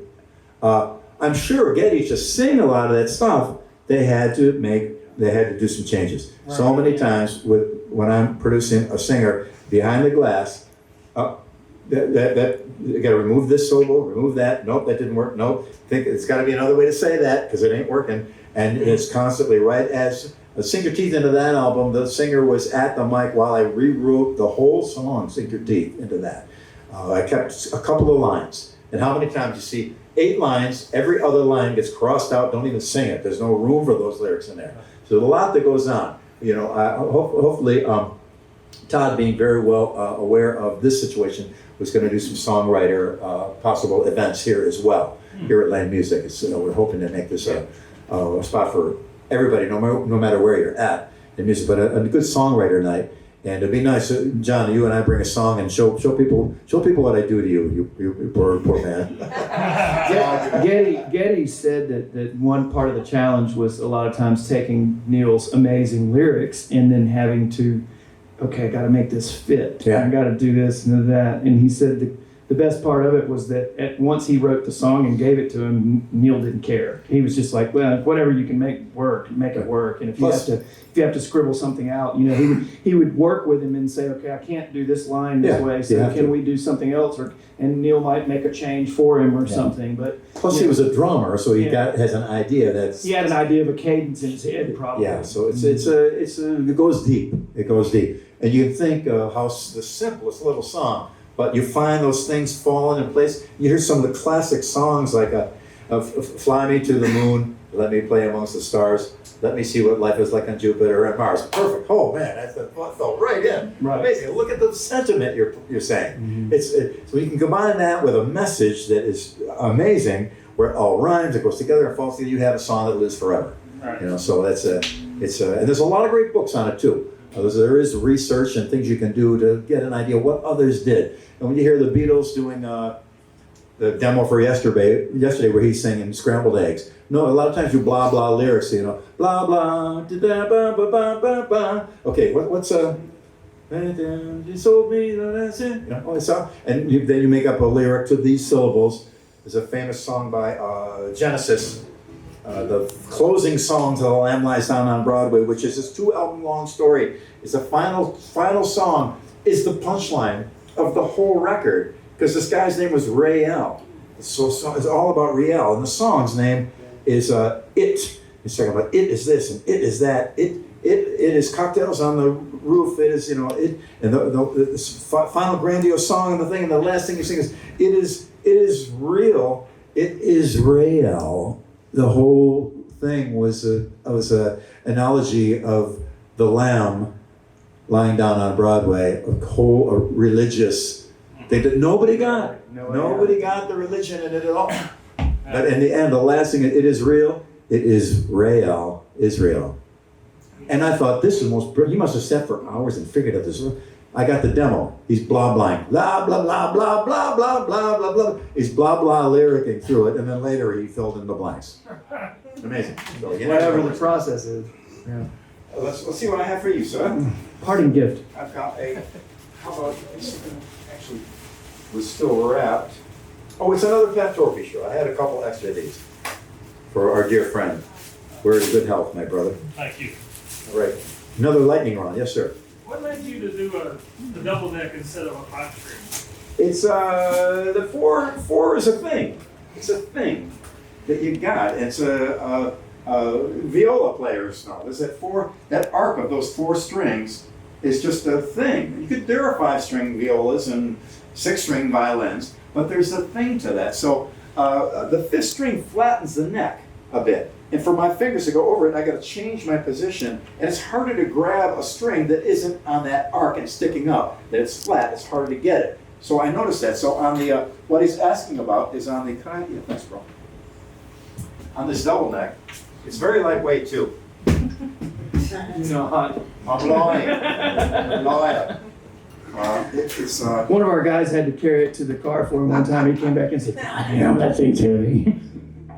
so normally.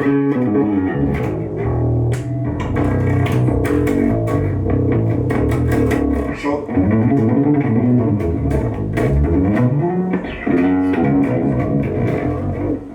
it's way easier to play. Now I probably could do that on a 5-string, but a lot of times I admit I'm lost. I don't know where that's the B. So this way it falls. And I remember seeing a very famous 6-string player.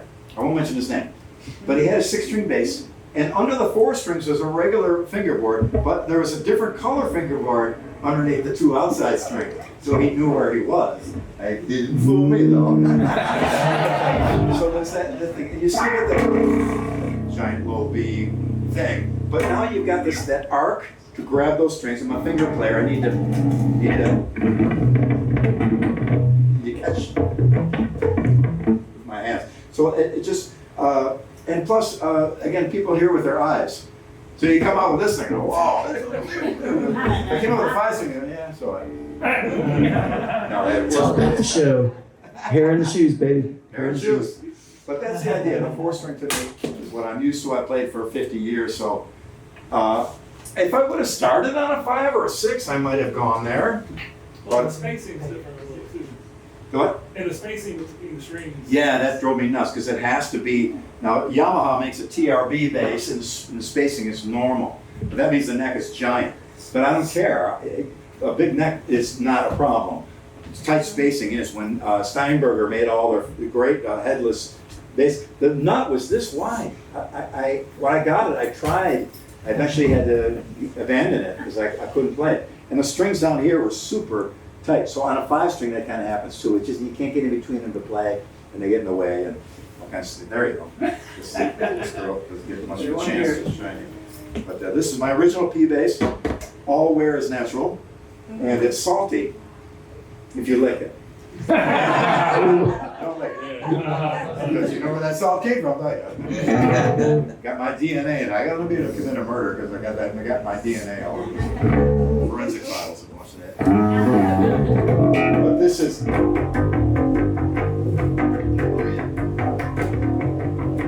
was all done on this, and all my recordings and performances up to. On Eat 'em Smile, I used the pink Yamaha for the encore song, but this was all Mr. Big, first records and stuff. It means a lot to me. I know a lot of you had a first instrument that means a lot to you, and you might have gotten rid of it, and you probably regret it. So I consider it extremely lucky that I didn't sell this off at one point. And it's been on the cover of Vintage Guitar, Fold Out in Guitar World magazine, and it's been given a lot of attention and praise, rightfully so. This thing has been my ticket in many ways to get to where I want to be as a player. It means a lot to me. And that thing went to war. Oh, it did. So I had a name for that guitar? because the jacks are like this, they would get hit, snap off. So I had to replace the pickguard with another chunk of another one, and so I screwed a lot of hotel room repairs. So you're in a hotel room, and you go in the closet and take a washer off the hinge, and then it gets screwed in there. So those 2 washers up there are epoxied in to hold it together, right? Yeah. We're going to take a close look at it when we're done too, if you'd like to, and pick it up and check it out. I originally had a badass bridge in there, but I put it in poorly, and I had to fill it at Valley Arts Guitar and put a regular bridge in. But this is, and the EBO pickup is at super deep low. I hope it works. Super deep low. Mm. So that was this was what my main instrument for most of my life. Yes, Dave. Oh, I'm sorry, I didn't give you Hey, little spread. Would you like one of the Pat Torpey shirts? Or no, this is a DiMarzio shirt. You guitar player? Okay, perfect. Guitar, coming at you. There you go. Yes, Dave. Billy, if you had to speculate, even remotely, how much money has that bass earned? Woo! I'd say three. How much did you pay for it? I paid $150 with case Okay. in 1968. Yeah. And finish Dave's question. Probably $300 or $400, I think, easy. No, I have no idea, but everything that established me basically came on this bass, and I'm indebted to it. It's funny being indebted to an object. When you were on tours and traveling and stuff, is it? I mean, what was your? I could just imagine, because it's obvious your attachment is so very deep with that, and all of us as musicians probably have some instrument that we have that kind of connection with. When you were on tours and you were having to, fly and do these things and that kind of stuff, and then had to go in like a road case and go. I mean, were you just Did you ever think about, oh shit, what if something happens? No, I never thought about it. It got lost once when I came back from England. We were supposed to open for Aerosmith in Tallis when I came back from the Michael Schenker thing. And I was sick as a dog. I didn't know which way was up. And my bass didn't show up at luggage. Eventually it did, and we got it. But I didn't really have understanding that it might have had any value at all. I just knew this is my bass and this is what I felt best on. I could probably make another bass play like this, so that's okay. But now after all these years, only then does it sink in. Yeah, it really sinks in how important it was to me. Cool. Yes, sir. Me? Yeah. In 3 words or less, how would you describe your experience with David Lee Roth? 3 words or less. Magic carpet ride.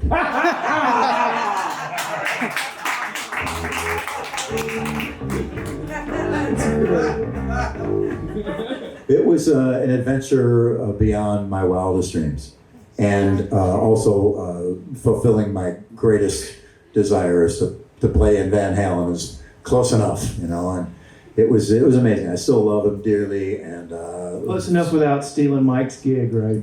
What's that? Close enough without stealing Mike's gig. Exactly, because Michael's one of the sweetest men in the world. He's a wonderful guy and great player. Yeah, it was an incredible experience. Oh, and so what's got in the bag of tricks here? How about a Sons of Apollo shirt? Yeah. Sure. Nice. If it doesn't fit, you wrote to me. Yes. You got the Asia shirt on. Yes. It might not fit. If it doesn't, then you're gonna have to get romantically involved with this very petite young lady, and you can give it to her as your first anniversary gift. All right, sounds good. Yes, sir. Billy, I got a 2-part question for you. Sure thing. Let's go back to the early days. Okay. What were your first 3 rock songs you learned how to play, cover songs? And then, what guitarist would you like to play with that you haven't played with yet in the future? Gloria.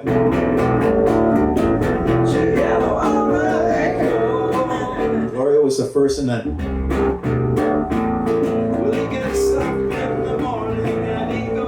Well-respected man. And what was the third one? Probably.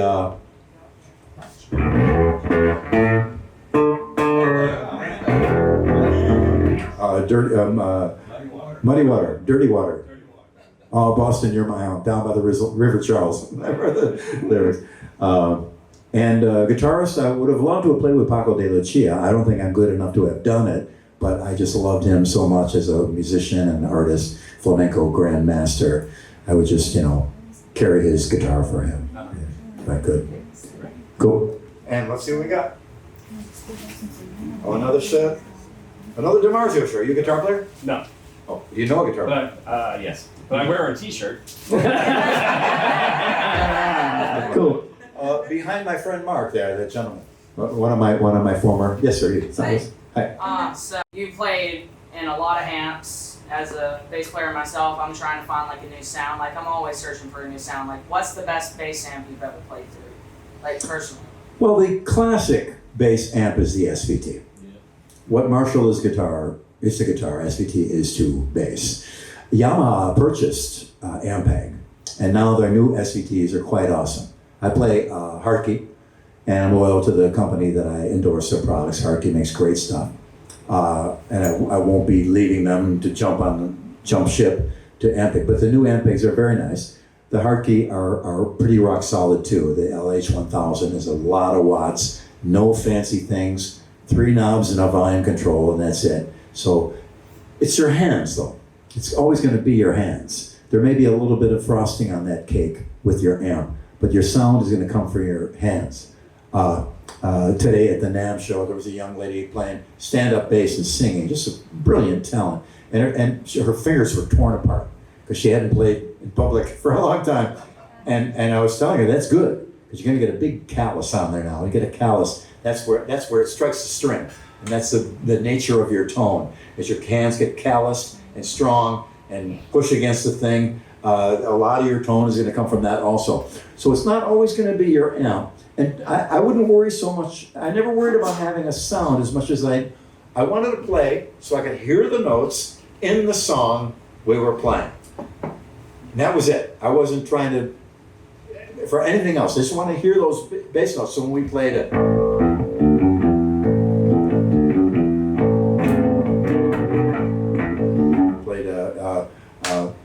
what's the name of the song? The Zombies. Oh yeah, okay. She's not there? Yeah. She's not there. She's not there. That was a moment, wasn't it? And I'm not going to say whose moment it was. Never. We learning that song. I was more concerned being able to hear those notes and fit them into the song rather than what is the tone like, because the tone. Eventually, if you plug this into any amp, it's going to sound like a P bass, pretty much. Your hands are going to be this character it's going to give it. So anyway, I've gone way too long on it, but an SVT is you can't miss. The Hartke stuff is wonderful too, and it's hard to find a bad amp out there these days. You get to find something that fits you and you feel good about. And when you plug in, the first time I plugged into an SVT, before that I had a Fender Bassman, a 100-watt Bassman, and 2 cabinets, 415s, and I thought it was loud and amazing. I plugged into the SVT, and it was a whole new world. So give it a try. I think that'll help. Have you ever blown one up? They have blown up. I don't know if it was my fault. I was just Good answer. I was just standing there and there was smoke. You blow a lot of speakers, but there's a lot of myths about blowing speakers. Oh yeah, the speaker blew and it shot across the room. Never happened in the history of mankind. There's a little tiny wire in there and it dies and the thing just stops working. That's a blown speaker. There's no explosion or no blood or body count from that. It doesn't look like Back to the Future where you got blown across the room. It doesn't work. But let me find something for you in here that can't be which shirt is this now? This might work. If it's an FBT shirt, I'm gonna do. Perfect. Yeah, there you go. John Entwistle, Chris Squire. Mark, would you hand that back to Billy John? Sheehan plays those? Yeah, he does. Jocko, Chris Squire, John Entwistle, everybody. Yes, sir. My bass brother. Yeah, how you doing? Good. I know I told you when I saw you a few months ago, my favorite song that you ever played on is Smart Lady. Out of everything that you've ever played, do you have a favorite song? Hard to say. There's some that didn't get their due that I thought should have. A song called Promise of the Moon by Mr. Day. It was just a great piece. Yeah, I thought something should have happened with it. Hard to say. It's you like your kids, you love them all. Yeah. If you love one better than the other ones, don't say anything about it. It's funny. But it's a tough question to answer. I apologize. Oh no, I understand. And how fortuitous do we happen to have? I was about to buy those. Wow. All right, you can put a new set on for your next gig. Yes. Would you Thank folks be kind enough to hand that back? Thank you. Yes, sir, in the back. Yell it out for me. I'm kind of deaf from that SVT. Growing up across town from Greg Bissonette, and I got to see him play with his high school jazz band, which was always amazing.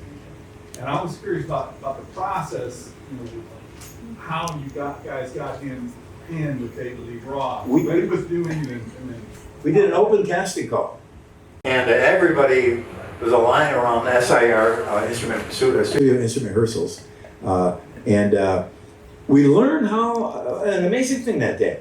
We knew whether the guy was good the moment he walked in, oddly. And to this day, there's a thing, when I talk to somebody, I kind of know how good a player they are before they ever pick up the instrument. And usually you can see the guy, guys talking to me in battle, you're going, I don't know, man. And almost always right. And it happened the reverse one time. Chris Vorse, he has his PhD in analytical philosophy. He's a friend of mine I met one time outside a club. He come up to me. The moment he started talking, I go, this guy's dangerous. And he was an amazing player, taught me a lot of things. Great. So Greg, we had a criteria. As soon as the drummer came in and complained about anything, the traffic or the drum kit, everybody played on the same kit, we knew automatically he was done. So a guy would come in and sit down, yeah, well, it was my kit. I do, okay. We'll go through the rehearsal, but you're already done, bro. This ain't gonna happen. So now, you said it's an open call, but you couldn't tell anybody what it was? Yeah, we just said drummer wanted for whatever. A couple people figured it out, and they were there.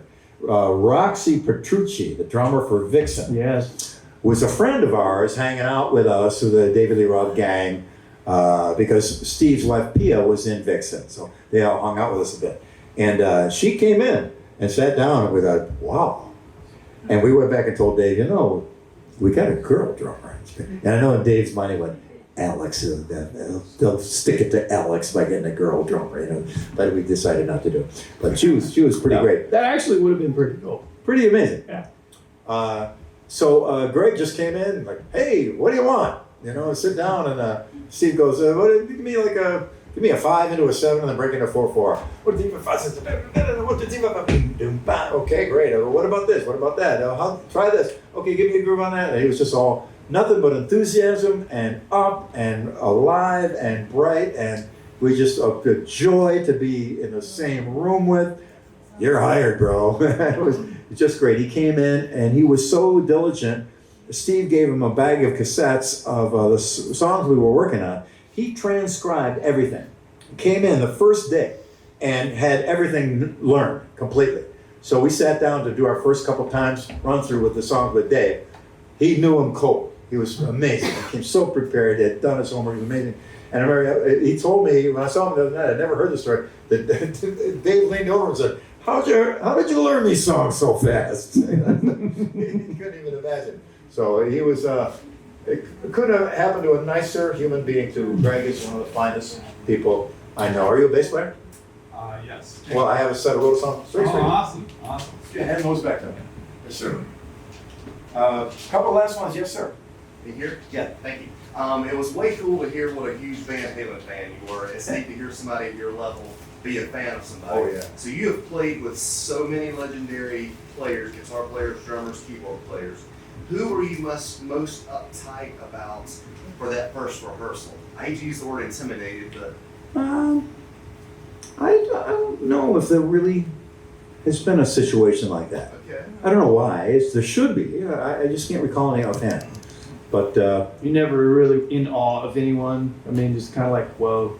Well, I mean, you said the thing with Dave, like singing right here in your face. Which, Dennis Chambers was. He is amazing. He's mind blowing. And Yngwie was when he first came out. Man, he tore everybody's. Sorry. I don't know how people might feel about him or not. He's always been cool with me. He's been a good guy with me. And he actually came to America to start a band with me. That was the original plan. Me, Yngwie, and Dean Castronova. That was the band Mike Varnes had put together. Yeah. I don't think we were allowed to. But the cops showed up and said, no, you can't do that. But that was the original plan. Then he went off and did Alcatraz. You could have called that band a lot of notes. Amazing. But I don't know. But an odd trivia. I'm the only guy that's played with every member of Van Halen. I played with Ed and Al up at the house. I jammed with Ed at the Jason Becker thing. Played with Dave. Played with Michael Anthony at an Ampeg thing. We got up and did Easy Living with Ken Hensley.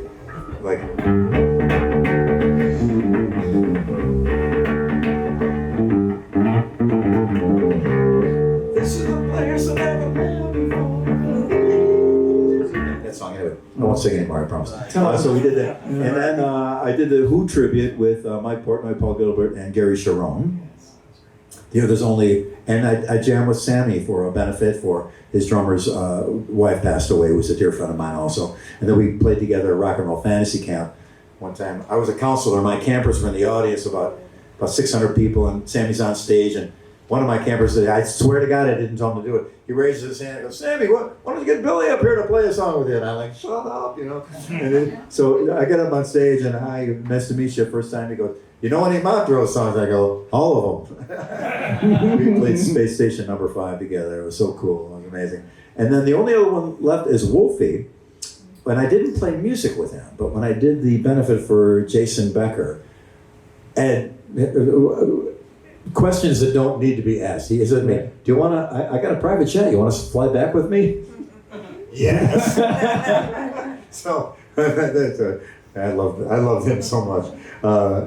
So he had to stop and pick up his son, who was with his wife at the time, Valerie, and they was shooting a TV show. So he was going to take the son home.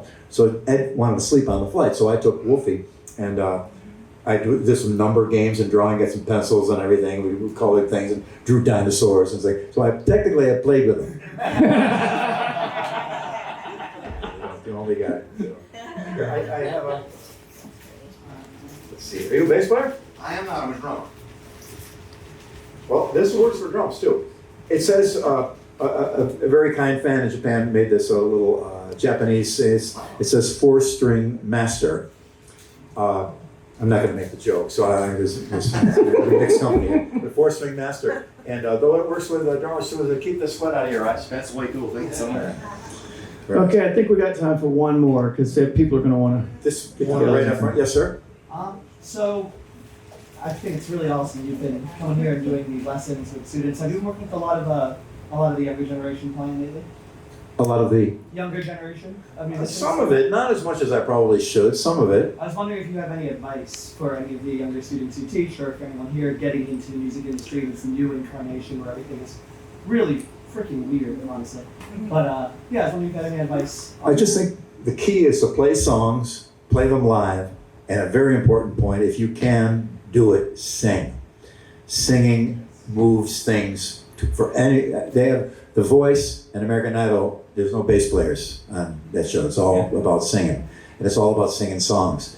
And I see a lot of amazing players on YouTube now, mind-blowing, unreal. I don't even know how they're doing it, but they're not in a band. They don't have a record. Now, maybe they don't need to be anymore. Maybe the world has changed so much that you don't need to do that, but being in a band is what got Ed Van Halen famous. Being in the band is what made all the Beatles famous. The band, launched by a band. I think if Yngwie would have been in a band, he would be much more well known than he was on a solo. He is well known as a solo player, and I love him dearly, and he's incredible. I love what he does. But if he was in a band with the same guys for 5 records, it would be a different thing. It's a whole different story. So stick with people you can stick with, play with them for years, go through the hard times. There you go. And and that just adds to the whole thing. It's going to be tough. It's going to be trouble. You think nothing is ever going to happen. It's going to be discouraging and horrifying. But pound it and stick with it. Sing if you can, and no matter what style it is, the heaviest monster metal, death metal you can imagine, there's still vocals in it. And I think it's an important thing. And was a good example. The Sons of Apollo record. This is a special edition version. Having Jeff Scott Soto as a singer turns it into a whole other thing. It turns it into a whole other world. Jeff and Ron Bumblefoot also sings amazingly. It just it puts it in a different category than just a lot of amazing changes and cool lines and stuff like that. So, I hope that's an adequate answer for you. That is absolutely. Thank you. Wonderful. Okay. Awesome. Well, thank you. I'm sorry. We're gonna. My neighbor Mark had a question. Okay. One more question. One more. You're world renowned for your tapping and you're the Edward Van Halen of bass, they always say. But I've always been more impressed with your right hand and the fact that you rake those strings and make those. Where did you come across that, and did you ever use a pick? I used to use a pick when we played My Generation. The guitar player would come over, in the middle of it, and go, and dramatically throw the pick into the audience. And but I can play with a pick. I play guitar with a pick. We jam. Mark is my neighbor. We jam together all the time. But this is the secret. This is the thing. How did you come across that? Though? Because it's such a different. It's very elaborate, very involved, very difficult, and I still work on it daily. Just to sit there, keep those even, and get the pattern correct all the time.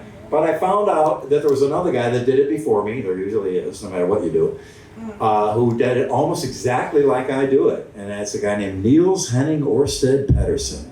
And if you're a bass player, prepare to have your mind blown. He plays a stand-up bass like it was a ukulele, and he's a Danish guy.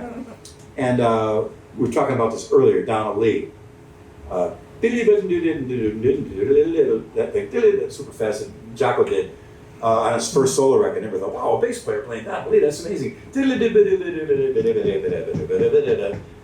Neil with Joe Pass, perfectly on a stand-up, mind blowing. And he does the exact same thing I do in the same patterns. And a little controversy at one point, so that you do this pattern.